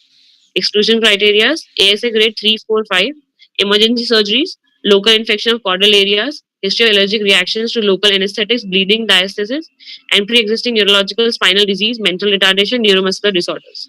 Next slide, please. Previous slide. In pre-operative assessment, patient's birth history, general examination, system examination, allergy, operative history was taken. HB, complete CBC, RBS, blood urea creat, LFT, 2D echo, X-ray was done before operation. Pediatric reference was done in some patients. Preparation in OT, baseline vitals such as ECG, pulse, NIBP, SPO temperature were recorded in all the patients. IV line was secured with 24-22 gauge IV cannula and IV fluids were started. Patients were pre-medicated with injection glycopyrrolate 4 microgram per kg, injection ondansetron 0.15 mg per kg. Pre-oxygenation was done with 100% oxygen at 5 to 7 liter per minute for 3 to 5 minutes via Jackson recircuit. And induction was done using inhalation method 50% oxygen, 50% nitrous oxide, and 2 to 7% sevoflurane. Airway was secured with IGEL and ET tube after effective IV succinylcholine 2 mg per kg. Caudal was performed with 22 gauge epidural needle under complete aseptic precaution. Child was put in left lateral position with the both hips and knee flexed. Sacral hiatus and caudal space was identified by the pop-up technique when penetrating the sacrococcygeal ligament. Sudden loss of resistance and after complete placement of needle in caudal space after negative aspiration of CSF and blood, 1 ml per kg of blinded study solution is injected. Patient were repositioned spine. Patient were maintained 50% O2, N2O and sevoflurane 2 to 4%. Intraoperative, no analgesia was given. Patient hemodynamics such as heart rate, NIBP, SpO2, EtCO2 temperature were recorded. Recorded at the time of pre-medication induction laryngoscopy after caudal, then every 5 minutes and 30 minutes, after intubation, then every 15 minutes 90 minutes. Intraoperative IV fluid was given according to the requirement of surgery. If the increase in heart rate and systolic blood pressure within 15-20 minutes injection was considered, there is a failure of caudal anesthesia. Extubation was done. Next slide. Postoperative pain was evaluated by FLAC score, which is face, leg, activity, cry, and consolidability tool at 30 minutes interval for up to first 2 hours, then 1 hour interval for next 3 hours, then after every 2 hour interval. If FLAC score was more than 4, then rescue analgesia was given. Sedation was assessed by using sedation score, which has 4 gradings 0, 1, 2, 3. 0 is spontaneous eye opening, 1 is eye opening on speech, second is eye opening on shake, 3 is arousable. This is FLAC post-operative pain score. Next slide. Statistical analysis. All the observations were recorded and results will be analyzed statistically. Data will be entered in Microsoft Excel and analyzed using student t-test. Numerical data will be expressed as mean plus minus. SDP value less than 0.05 will be interpreted as clinically significant. Next slide. This is the first graph, that is post-operative pain score, FLAC score. So here you can see one is group BD, other is group B. So in starting, the pain is less in group BD since we have given dexamethasone along with bupivacaine, and the next group is group B, so pain is more in the starting 2 hours, 3 hours, 4 hours, and after 24 hours, the pain is almost equal in both the groups. Next slide. The next slide is post-operative sedation score. In that, it shows that both the groups, the sedation was not there, so it is beneficial that BD and B both are almost equal. Next slide. Mean duration analgesia is better in group BD compared to group B. Next slide. Result. International Association for Study of Pain has defined as an unpleasant sensory and emotional experience associated with actual or potential tissue damage. Regional anesthesia not only provides an extended pain-free period but also reduced stress response to surgery. Caudal block has been found to be excellent and safe technique for providing post-operative analgesia in pediatric population with high success rate.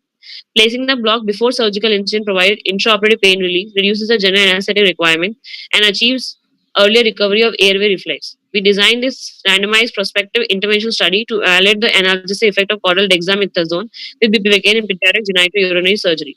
Our drug, which is bupivacaine, is an amide long-acting anesthetic agent.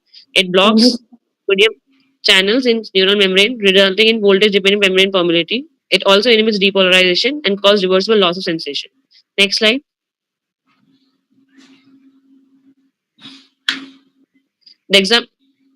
My conclusion shows that the study which has done in 80 children, genitourinary surgeries, group BD, which is bupivacaine plus dexamethasone, is better than group B, that is bupivacaine, because in group BD, post-operative analgesia is better and less requirement of doses given, according to FLAC score.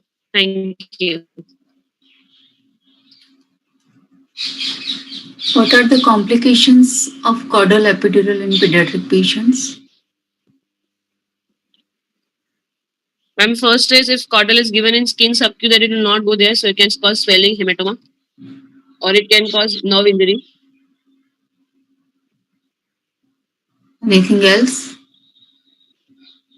Then bleeding can be happen, and local infection can happen at the injection site, and possibly a headache if dura is punctured. Okay. Thank you, ma'am. Next, we have Dr. Rashmita Jasolia. Hello, am I audible? Yes. Hello. Hello, yes. Hello, this is Dr. Rashmita Jasolia, second year resident doctor from BJMC.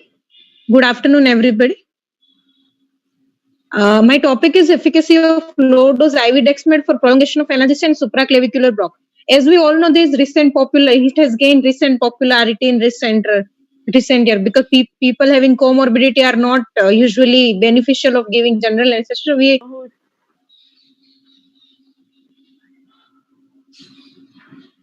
You are not audible. This block is most commonly performed in peripheral neural block for upper extremity. There are various approaches for but supraclavicular block is most easiest and safest to perform as such. Next slide, please. This block was introduced in 1911 by Klunkruff. This gives anesthesia to entire upper extremity. Supraclavicular approach blocks brachial plexus at the level of distal trunk. It can be performed with patient's arm in any position. It is excellent anesthesia below elbow, forearm, hand, and surgery. While axillary approach, it is less beneficial as there are more chances of patchy results. It gives patchy blocks, and it is slow success. And tourniquet pain during prolonged surgery is also a disadvantage. Next slide, please. An interscalene approach, although as it is shown that there are more chance of nerve injury and intraarterial ingestion in this approach, and more chance of Horner syndrome. And this image is showing various approach of interscalene, supraclavicular, and infraclavicular block. We can use various sedative like morphine, clonidine for faster onset and prolonged duration of blockage. Next slide, please. Dexamethasone is fluorinated derivative of prednisolone, which has anti-inflammatory property. Analgesic mechanism of dexamethasone is still yet not unclear, but it blocks the cyclooxygen and lipoxygenase pathway production, and basically blocks the peripheral lipophospholipase. Bradykinin, which is really reduced by which reinforce pain to the inflamed tissue. Local inflammation blocking of the transmission of the nociceptive unmyelinated C fiber and supporting ectopic neuronal discharge. My aim of study is today. Next slide, please. Onset of sensory motor blockage, peak effect of blockage, duration of analgesia, and duration of sensory and motor blockage, and in last complication if any. Next slide, please. Material and method. So after getting all formalities done, I have chosen 15 patients. According to inclusion and exclusion criteria, I have included ASA 1-2 grade group healthy group 18 to 16 year of age and person who need emergency surgery. In exclusion, I have excluded cardiac, renal, hepatic failure, people who have comorbidity, most important people who have refusal for surgery. I have excluded such kind of patient. So basically, I have divided group C and D. In group D, I give bupivacaine 0.5% 15 ml and lignoadrenalin along with it my study drug IV dexmed 8 mg, which is 2 ml. In group C, I give other than dexmed. Next slide, please. Next slide, please. Hello. In procedure, first after securing IV line attached in all the monitors, group C and group D people were given drugs according to previous group divided. And mainly block was given by USD guided, either USD guided or PNS guided. And supraclavicular approach, needle was directed after palpating subclavian artery postero-superiorly. We can use both PNS guided and USD both. Next slide, please. In PNS guided, after persistent movement at 0.5 milliampere, the drug was given. And if any complication during perioperative period, if noticed, it was corrected. And if unsatisfactory effect we note, we can give general anesthesia. Next slide, please. The main parameter as I already said, I observed sensory motor blockage duration, peak effect, duration, and if any complication occur. And the sensory and motor block, according to modified Brome scale, was divided as shown in the table. Next slide, please. This is showing VAS score, which is from 0 to 10. 10 is unbearable pain, worse pain, and 0 is having no pain. In my study, if score is more than 4, it means if pain is more, if it is unsatisfactory, then general anesthesia was given to the patient. And in both group, the duration of analgesia, time of onset, sensory block, duration of motor block, everything was recorded. Next slide, please. This is graph 1 showing demographic data, like what age, sex, age, weight, sex we have chosen, and group C and D. This is p-value showing significant difference. As here it is clearly shown that in group D, p-value is greater than 0.005. Next slide, please. This is graph 2. In this light blue color is group D and dark blue color is group C. So in light blue color, it is clearly shown that onset and motor blockage is earlier than group C, in which group the drug dexmed was not used. Next slide, please. This is again table 3 and table 4 for duration of surgery and procedure time. It is clearly shown that it is in group C. It lasted for long time because it is in group D, drug was used. Same as in table 4. Next slide, please. This is graph and table for duration of sensory motor blockage and analgesia. As it is clearly shown that light blue color in group D, it is clearly showed that after using additive dexamethasone, the effect is lasted for longer time. Next slide, please. This is VAS score. This VAS score is showing clearly that less VAS score is suggestive of less pain. So the light group color, group D, where we have uses this dexamethasone, VAS score is less. And even after duration 20 till 20 hours, the duration is less. It is clearly seen from data and table also. Next slide, please. 30 seconds left. This variable of heart rate, basically hemodynamic change in both the group. This is almost same in the both the group. Next slide, please. Its regional anesthesia is increasing popularity in recent years. This block is excellent alternative for hemodynamic compromised patient, like who has systemic comorbidity.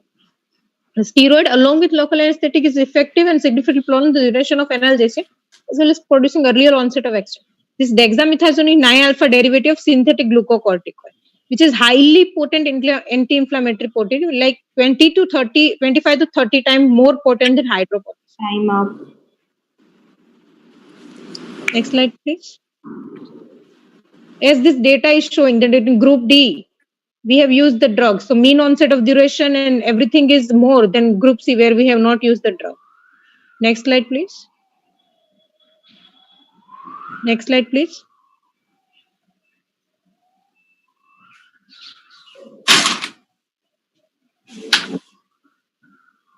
What is the difference between previous slide, please?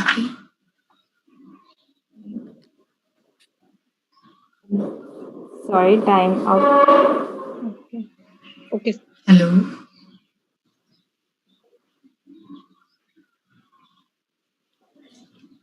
Hello. Hello. Yes. What are the complications of supraclavicular brachial block? Hello.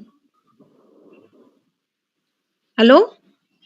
What are the complications of supraclavicular block? Yes, ma'am. Complication is if local site infection is there, then high acidic pH, then it cannot be given. It can give in vascular, like it can be in subclavian artery. So systemic toxicity of local anesthetic can also be there. Any other local site hematoma, local site hematoma can occur if vascular injury is there by mistake. Anything else? Pneumothorax can also occur if needle might injure the apex of pleura. Okay. Next, we have Dr. Ritisha. Hello. Are you ready? Yeah, I'm ready. Am I audible? Yes. Okay. Good evening, everyone. Myself, Dr. Ritisha from Sumandip Vidyapit, third year resident doctor of anesthesiology. My topic is 1 minute. okay.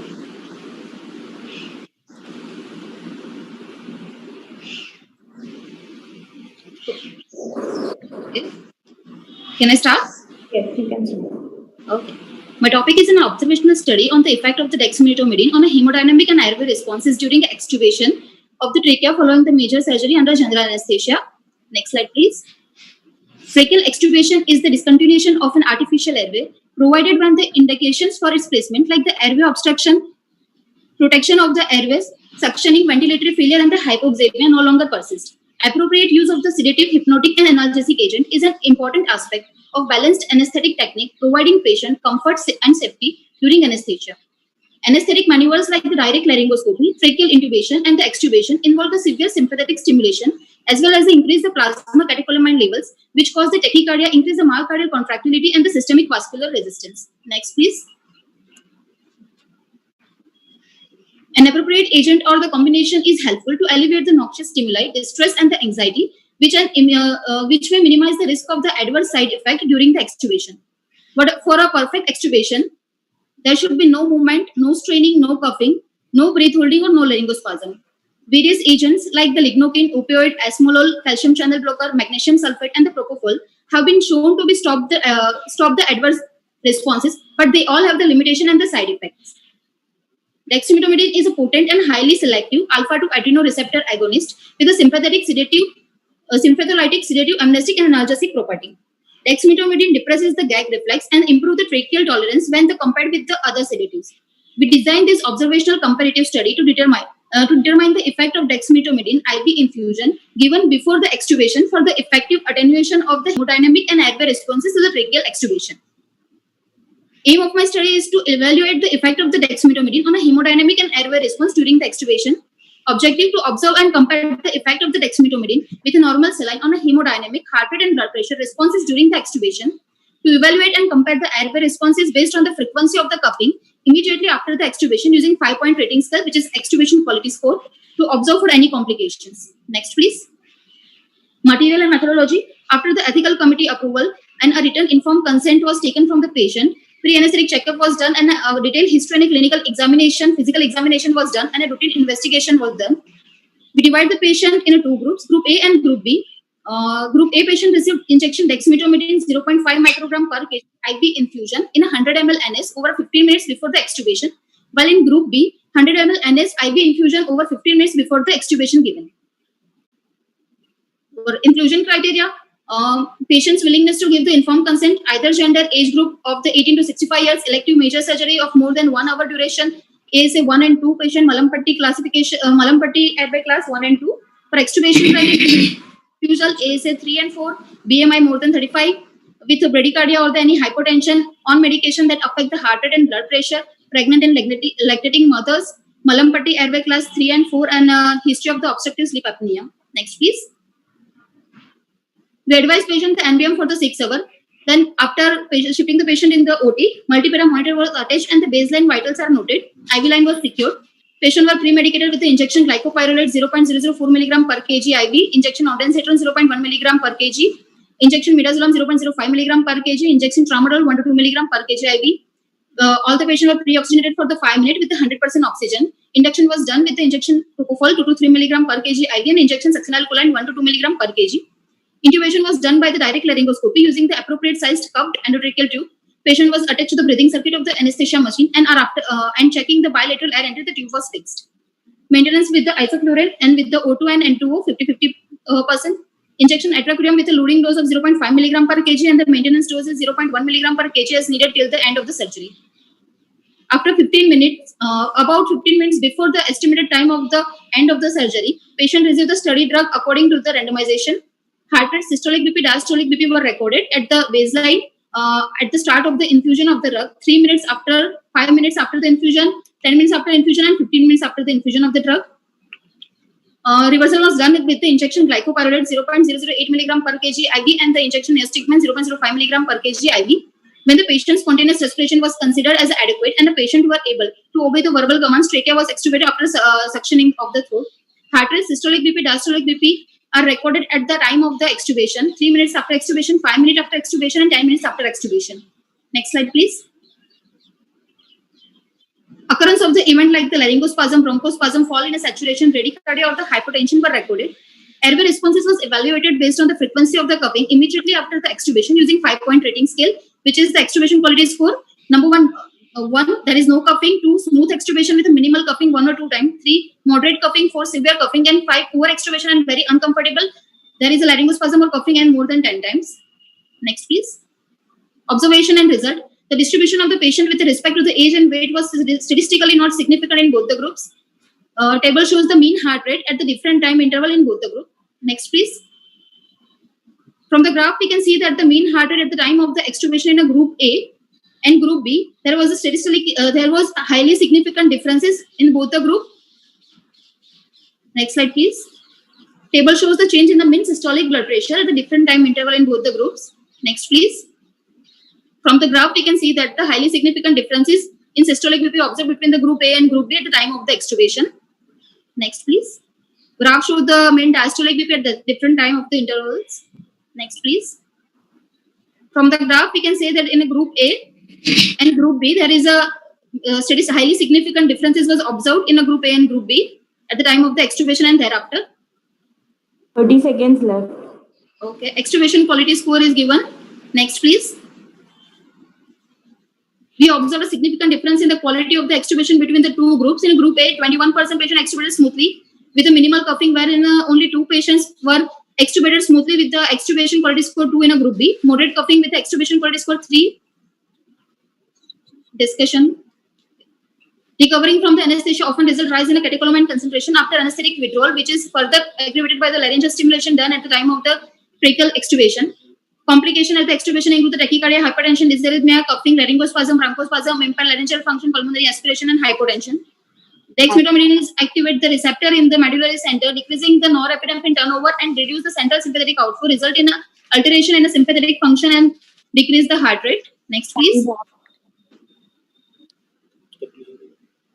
Conclusion. Thus, we can conclude that the use of the injection dexmedetomidine 0.5 microgram per kg IV infusion in 100 ml NS before 15 minutes of the extubation can successfully attenuate the hemodynamic response. It also enables the smooth extubation of the trachea without respiratory depression.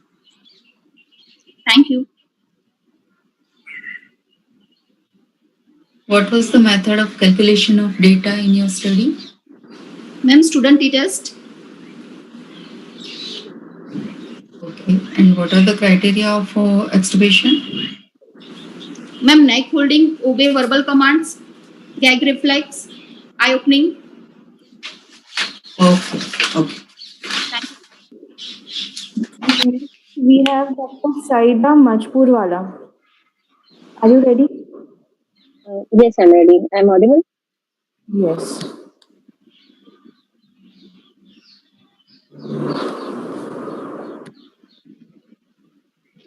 Good evening, everyone. Good evening, ma'am. Today, my study is comparison of preoperative versus postoperative bilateral rectal sheath block for effective perioperative analgesia in patient undergoing emergency midline incision peptic perforation repair. Next, please.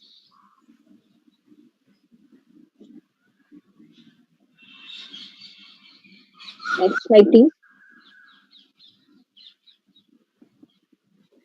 You are not audible.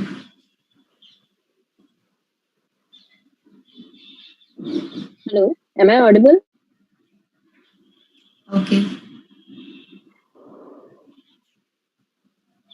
Can you see the slides? It's an introduction slide. Hello, am I audible now? Yes.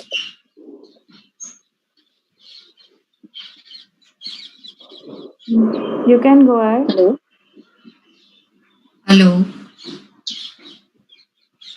Am I audible? Yes, you are audible.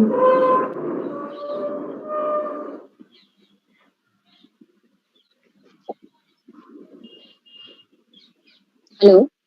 Hello. Go ahead.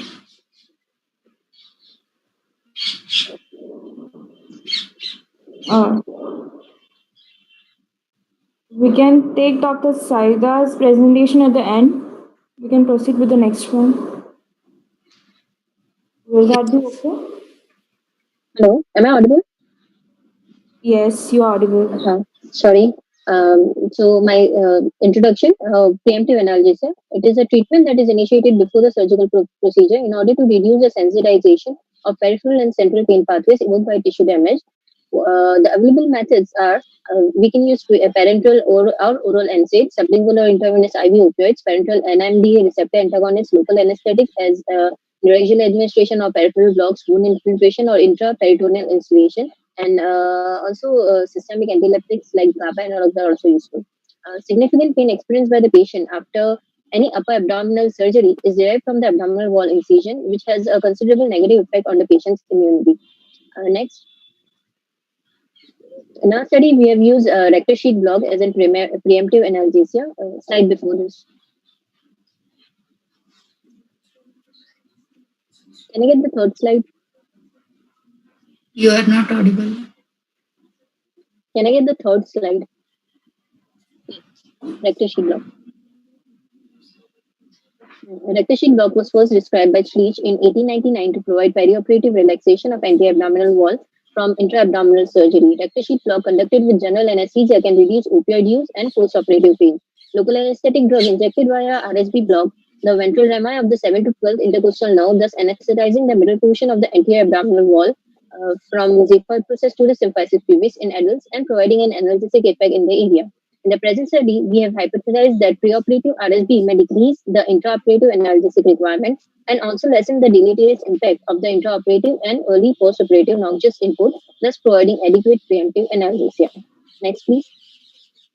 Aim of my study is to evaluate the efficacy of preoperative versus postoperative bilateral rectal sheet block for better perioperative analgesia. Objectives are intraoperative analgesic consumption, time to first rescue analgesia, postoperative pain assessment by NRS scale, total and cumulative analgesic requirement over 24 hours postoperatively. Next.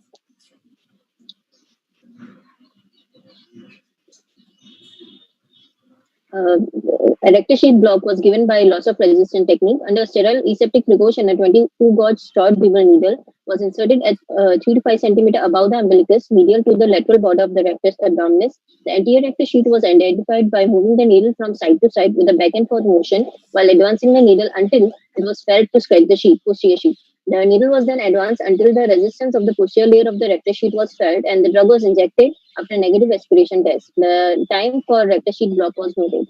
Next, please. As we can see in the anatomy, we have to pierce the skin, subcutaneous tissue, anterior rectus sheet, the rectus muscle mass, and until we hit the posterior rectus sheet, and then we inject the drug. Next. Next, please. In our study, we recorded the data according to the demographic data like age, sex, weight of the patient were recorded. Vital parameters were recorded before the study and after induction every 15 minutes after intubation and at 1 hour, 2 hour, 4, 8, 16 and 24 hour post-operatively. Heart rate, systolic, diastolic and mean arterial pressure were recorded. Intraoperative analgesic consumption, duration of the surgery, duration of anesthesia, time to first rescue analgesia, NRS score and total and cumulative analgesic requirement were assessed. Next, please. Data was entered and analyzed using MS Excel and Open API software. Categorical data were presented as frequency and percentage and contains data by mean SD. Mean comparison of analgesic consumption between the two groups was done using student t-test and differences were considered statistically significant if p-value was less than 0.05. Next, please. As we can see, the rescue analgesic consumption in 24 hours post-operatively. I think you have missed 1 or 2 slides in between. Next.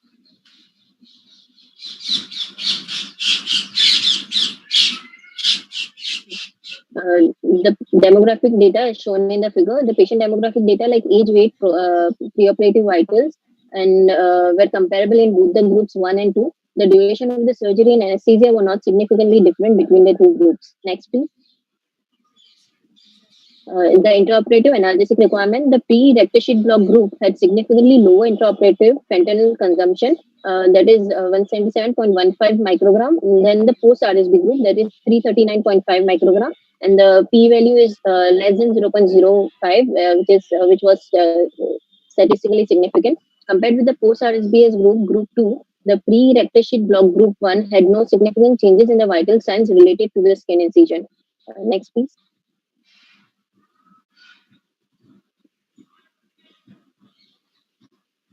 The cumulative analgesic requirement, we studied the analgesic requirement at 0, 1, 2, 4, 6, 8, and 16, 24 hours. And as you can see, there was no significant difference between the both groups post-operatively. Next. The graph shows the same data. Next, please.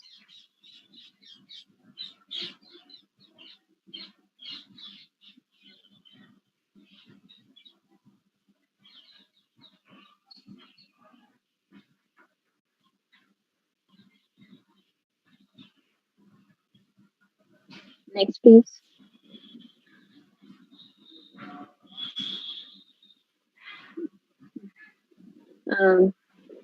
Discussion. In our study, we observed that intraoperative analgesic requirement is decreased significantly in the pre-rectus sheet block group as compared to the post-rectus sheet block group. The time to first rescue analgesia, anal score, and post-operative analgesic consumption was similar in both the groups. Our result was in accordance with the study taken by Abdul Salam, who reported excellent perioperative analgesia for upper abdominal surgery using combination of bilateral USG-guided RSV and TAB block. Similar to a study, he had intraoperative analgesic requirement was reduced in the group given the block preoperatively. Next. Heinwon Jong conducted a study on preoperative versus postoperative RSV block for acute postoperative pain relief after left chole, and he reported similar effect of a reduction in intraoperative analgesic requirement, and also they reported a significant decrease in total as well as cumulative postoperative analgesic consumption, which was not in accordance to our study. In our study, the postoperative requirement of analgesia was similar in both the groups. Next, please.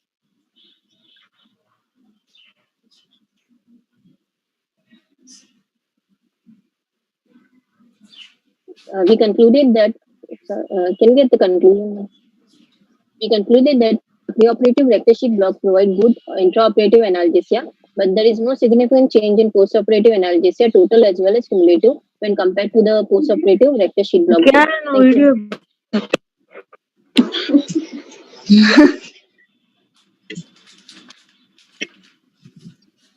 What was the aim of your study, Saida? My main aim was to differentiate and to study the preemptive analgesia between the preoperative versus postoperative rectus sheet block. Okay.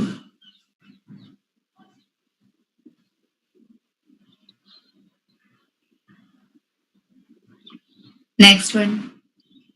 Thank you, ma'am. Next, we have Dr. Shalini Rathod. Hello. Hello.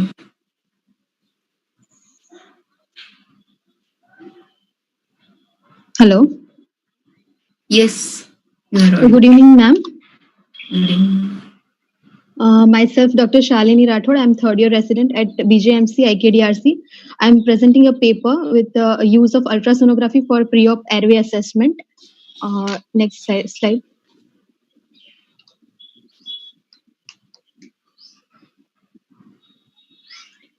Introduction. So, airway management is at the core of safe anesthetic practice. Assessment of patients' airway preoperatively commences with a comprehensive history, physical examination using conventional bedside examination technique with the aim of predicting and thereby planning ahead for potential problems in both standard laryngoscopy, intubation, and oxygenation. Ultrasonography can serve as an alternative for upper airway evaluation. Considering the evidences and resources available in the use of sonography for airway assessment, we decide to initiate a study to determine feasibility of imaging airway structures and its clinical usefulness in normal adult patients for predicting difficult intubation. Next slide. So preoperatively, all the routine workup was done. Malam patti grading and other parameters of airway examination was assessed. And prior pre-anesthetic ultrasound scanning, the ultrasound view of the airway of all study patients was assessed by the same anesthesia consultant with a high frequency linear probe. Position of the patient supine with active maximal head tilt, chin lift, and linear probe with high frequency transducer was used for this study.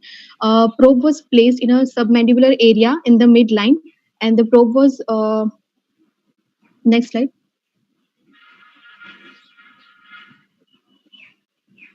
Probe was rotated from cranial to caudal direction, and all the airway structures were visualized. And below are the images which we can see uh, on the ultrasound images. Next slide.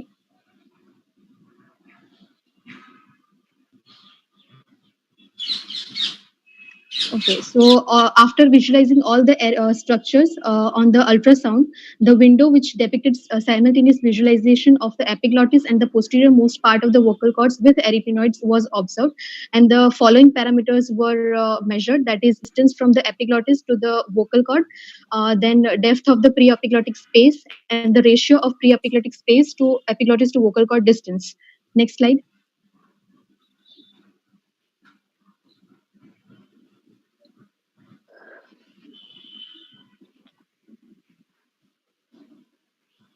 Okay, so the patients were then taken to the operating room and were administered balanced general anesthesia and intubated with a direct laryngoscopy by a third-year senior resident, and CL grading of the vocal cord was seen and it was noted, and patient was intubated with a PETT 6.5 to 8.5, and maintenance with injection atracurium, isoflurane, and oxygen and air.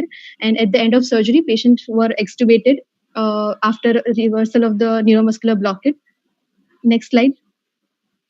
Statistical analysis. All data was analyzed by SPSS 20.0, and a p-value of less than 0.05 was considered statistically significant. The table here shows the demographic data. Next slide. This table shows the sensitivity of all the structures that are seen from hyoid bone to esophagus on the ultrasonography. Next slide. These are the data showing the parameters that we have measured, that is pre-epiglottic space to epiglottis distance, pre-epiglottic space, epiglottis to vocal cord distance, and pre-epiglottic space to epiglottis to vocal cord distance ratio. Next slide. As the comment from the above data, we can say that as the CL grade increases, the pre-epiglottic space measured and the ratio between the pre-epiglottic space and epiglottis to vocal cord distance increases, whereas the epiglottis to vocal cord distance decreases. So we can say that pre-epiglottic space has a strong positive correlation with the CL grade. Epiglottis to vocal cord distance has a negative correlation with the CL grade, whereas pre-epiglottic space to epiglottis to vocal cord distance ratio has the strongest positive correlation with the CL grade. Next slide. Next slide.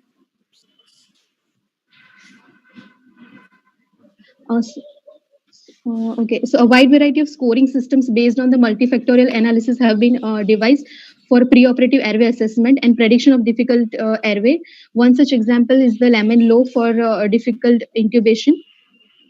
Next slide. In our study, we were able to identify all the relevant structures in most of our patients using the transverse orientation of a linear probe. We could successfully identify the epiglottis, hyoid bone, base of the tongue, cricoid cartilage, tracheal rings, and esophagus in all the cases. Some amount of technical difficulty was encountered in a thin male patients due to the prominence of the Adam's apple, giving a success rate of 86% for adequately viewing the thyroid cartilage and a 76% for vocal cords. Next slide. So widespread awareness, better technological advancement, portability and availability of the ultrasound in most critical areas can facilitate the upper airway ultrasound to become the potential first-line non-invasive airway assessment tool in the future. Next slide. So analyzing the data of the measurement of the pre-epiglottic space, we referred that the greater the distance, the more the tendency of a higher CL grade. Additionally, the lower the value of epiglottis to vocal cord distance correlated with the increasing difficulty in terms of the Cormack-Lehane grading. However, a large pre-epiglottic space with a large epiglottis to vocal cord distance would lead to a normal or a small ratio, which would qualify as an indicator of easy intubation, only indicating a larger force, requiring larger force to lift the large epiglottis as suggested by a large pre-epiglottic space. From this study, we conclude that the ultrasonography of airway is feasible and reliable to delineate different airway structures, thereby enabling it to become a part of routine preoperative airway evaluation. It can be used in conjunction with other clinical predictors to predict difficult intubation more accurately. Next slide. 20 seconds left. Next. So we used only the transverse view of the linear probe transcutaneously placed to visualize the structures. Different planes like sagittal and parasagittal, different approaches like intraoral, sublingual may perhaps help in better viewing of the different structures. We did not include the obese patients in our study, so more studies are required to see for the usefulness of USG guided airway assessment in obese patients. Next slide. Time's up. These are the references. Thank you. Which are the other different methods of airway assessment? Ma'am, first of all, there are bedside methods like we can look for external features indicating the difficult intubation, like obesity, facial hair, short neck, then edentulous patient. Then other methods like MPG grading, mouth opening, then thyromental distance, hyomental distance can be viewed. And there is one more score. There are certain scores like lemon score. Yeah, right. Yes. Okay. Thank you. Next, we have Dr. Shweta Patel. Are you ready? Dr. Shweta Patel.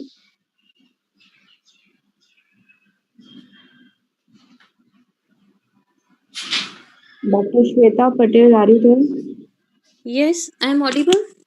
Yeah, okay. Yes. Okay. Shall I start? Hello. Yes. Oh, okay. Good evening, ma'am. My topic is comparison of anatomical landmark guided two different approaches for IJV cannulation in tertiary care hospital. Next slide. It is next slide. It is a vital intervention in critically ill in patients of major elective and emergency surgeries and cardiac surgeries. Mostly right interjugular vein cannulation is used.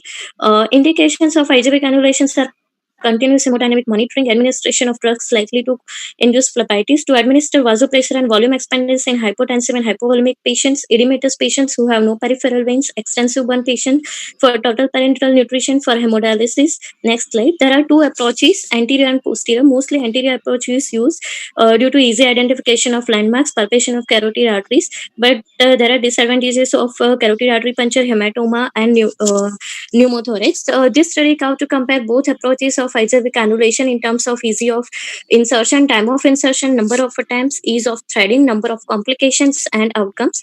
Next slide.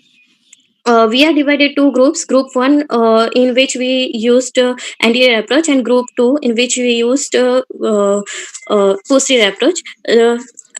Inclusion criteria are ASA grade 1 and 2, all adult patient between age 18 to 65 years. Exclusion criteria are superior vena cava syndrome, infection at site of cannulation, patients with coagulopathy, carotid disease, prior neck contracture, recent cannulation of IJV.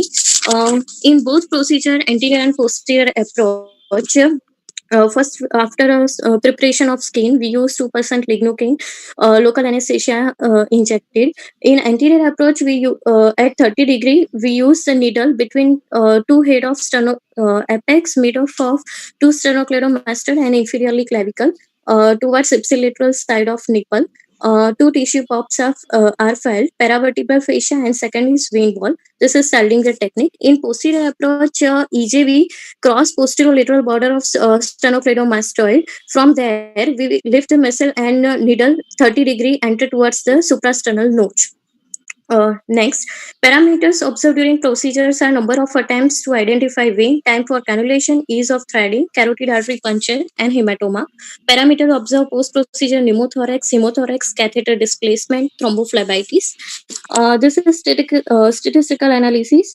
Data expressed in mean plus standard deviation. This is quantitative analysis was compared with student t-test. P-value less than 0.05 statistically significant and less than 0.001 highly significant. Next slide. This is demographic data to compare both group 1 and group 2. for number of attempts and all. Next slide. Results and complications are counted. Number of attempts are less in posterior approach. In anterior approach, 48% patients cannulated in first attempt, whereas in posterior approach, 84% are cannulated in first attempt. Time to identify vein is also less in posterior approach. It is 0.16 second, and it is more in anterior approach. It is 1.12 seconds. Posterior procedure complications are also Post-procedure complications are also less in posterior approach of IJV cannulation. Two cases of posterior approach cannulation done successfully in first attempt, in whom we have tried first anterior approach, which was failed as patient body mass index were borderline and who were obese. So posterior approach is also good in obese patient. The conclusion is posterior approach is more beneficial than anterior approach in terms of ease of insertion, less number of attempts, ease of threading, less incidence of complication, and also in obese patient. Next slide. These are the references for comparison of both. Thank you. What is the difference between anterior and posterior approach of IJV insertion? In anterior approach, we see the apex, both head of sternocleidomastoid and clavicle. It form apex. From there, at 30 degree, we insert the needle towards ipsilateral nipple. In posterior approach, we see external jugular vein at posterolateral border of sternocleidomastoid, and from there we insert the needle towards suprasternal notch. Okay. What are the complications of IJV insertion? First of all, hematoma formation, then pneumothorax, hemothorax, thrombophlebitis, carotid artery puncture. Okay, fine. Thank you. Next, we have Dr. Vibhakar Vasudev. Hello. Are you ready? Yes. Good evening, everyone. Myself, Dr. Vibhakar Vasudev, third year resident from Sumandip Vidyapit. So, title of my study was an observation study to compare epidural tramadol and epidural fentanyl for post-operative analgesia in lower limb orthopedic replacement surgeries. Next. Introduction. Pain is nowadays considered as sixth vital sign in post-operative monitoring. Various adverse effects are associated with post-operative pain. By definition, pain is an unpleasant sensory and emotional experience associated with actual and potential tissue damage or described in terms of such damage. The pain is a subjective phenomenon, so perceived only by sufferer. Conventionally, opioids or NSAIDs are used, but there are certain side effects and disadvantages of using them. For post-operative pain management, epidural is more effective than these conventionally used drugs. Next slide. So there are some benefits of using epidural analgesia that are good analgesia, good pulmonary function, less cardiac ischemic event, early mobilization, and increased bowel movement. So in my study, we use two opioids, tramadol and fentanyl. Tramadol is a weak opioid and centrally acting, whereas fentanyl is highly lipid soluble and similar to mu1 and mu2 receptor. Next. So aim of my study was to compare the post-operative analgesia efficacy of epidural tramadol and epidural fentanyl in lower limb orthopedic replacement surgeries. And the objectives were to compare onset and total duration of analgesia, to compare the quality of analgesia, and to compare the incidence of side effect in both the group. Next.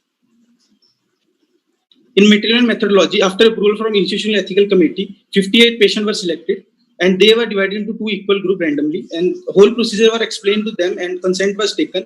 In group T, patient received 1 mg per kg of tramadol diluted in 10 cc, whereas in group F received 1 microgram per kg of fentanyl diluted in 10 cc in normal saline. My inclusion criteria was patient ASA grade 1 to 3 undergoing lower limb orthopedic replacement surgery and age between 18 to 65, whereas exclusion criteria were patient refusal, having severe systemic disease, pregnant, like local infection, coagulopathy, vertebral anomalies, neurological diseases, ASA 4 and above, and age less than 18 and more than 65. Next. Intraoperatively, epidural catheter was introduced in L2, L3 space, and subarachnoid block was given in L3, L4 space, and bupivacaine 0.5% heavy drug was given. Next. My main study was post-operatively. Post-operatively, patient was shifted to recovery room, and it was observed in time interval at 0 hour, 4 hour, 8 hour, 12 hour, 18 hour, 24 hour, 4, and 48 hour after zero dose. And parameter observed were VAS score, sedation score, BP, frequency of epidural dose, onset of analgesia, duration of analgesia, and side effects. Next. So here are my results. The mean age in group T, group tramadol was 49 and weight was 62, and group F was age was 49 years and weight was 59 kg. Next.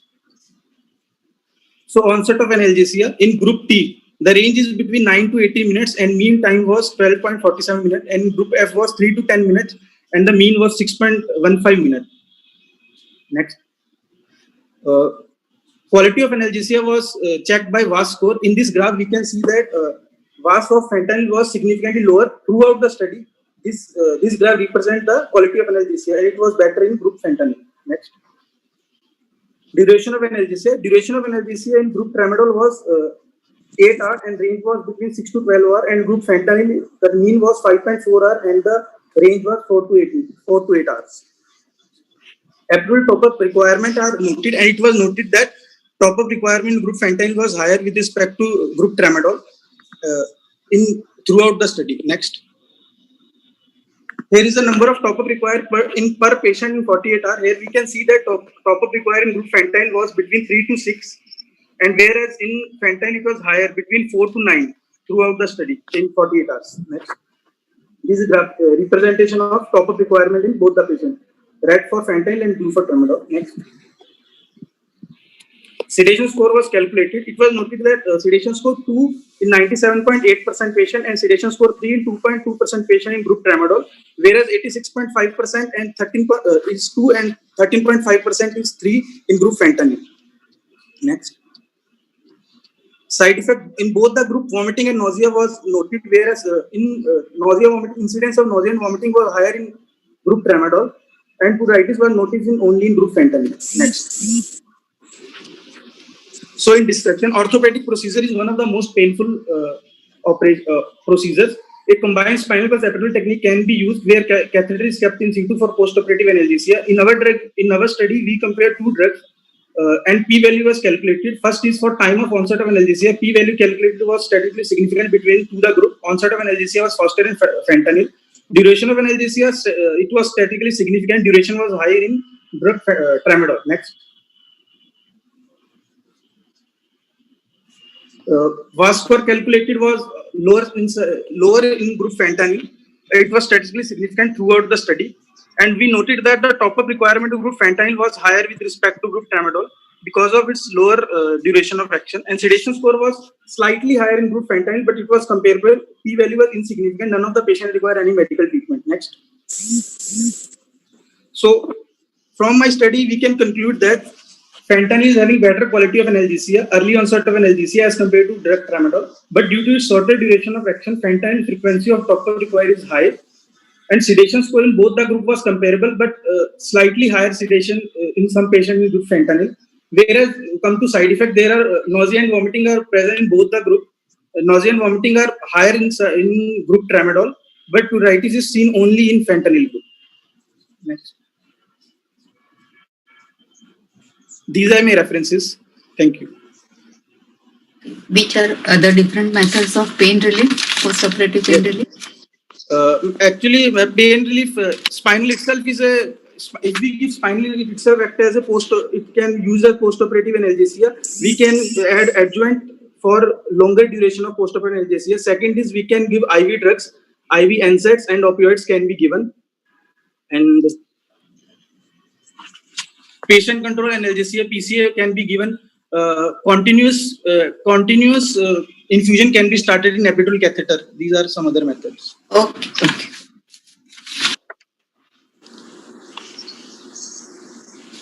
So, ma'am, we are done with all the presentations here. Yes. Give me some time. Yeah. Okay. Just 3-4 minutes. I'm sending you a result. Okay.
have sent you.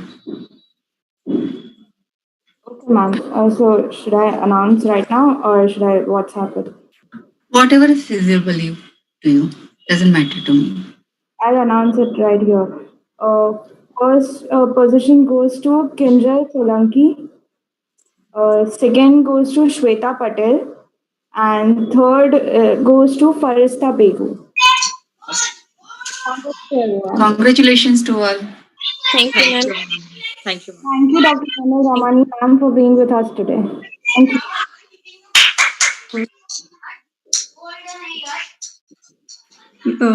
Ma'am, would you like to say a few words to the participants?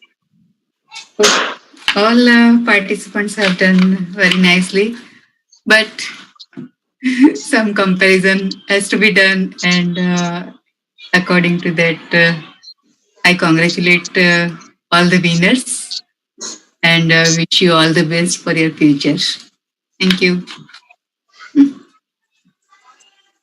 Thanks to the organization. Thank you, ma'am.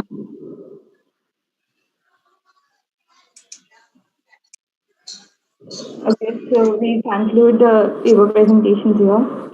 Thank you, everyone, for being here. Thank you.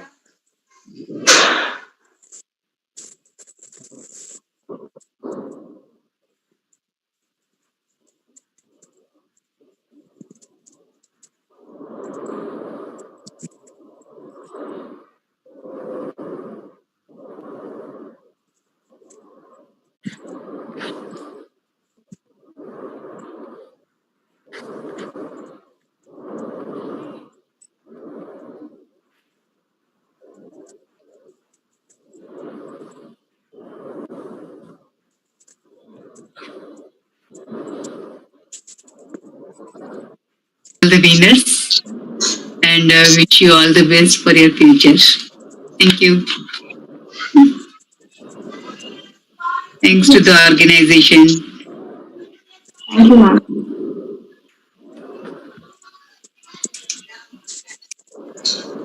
Okay, so we conclude the paper presentations here. Thank you, everyone, for being here. Thank you.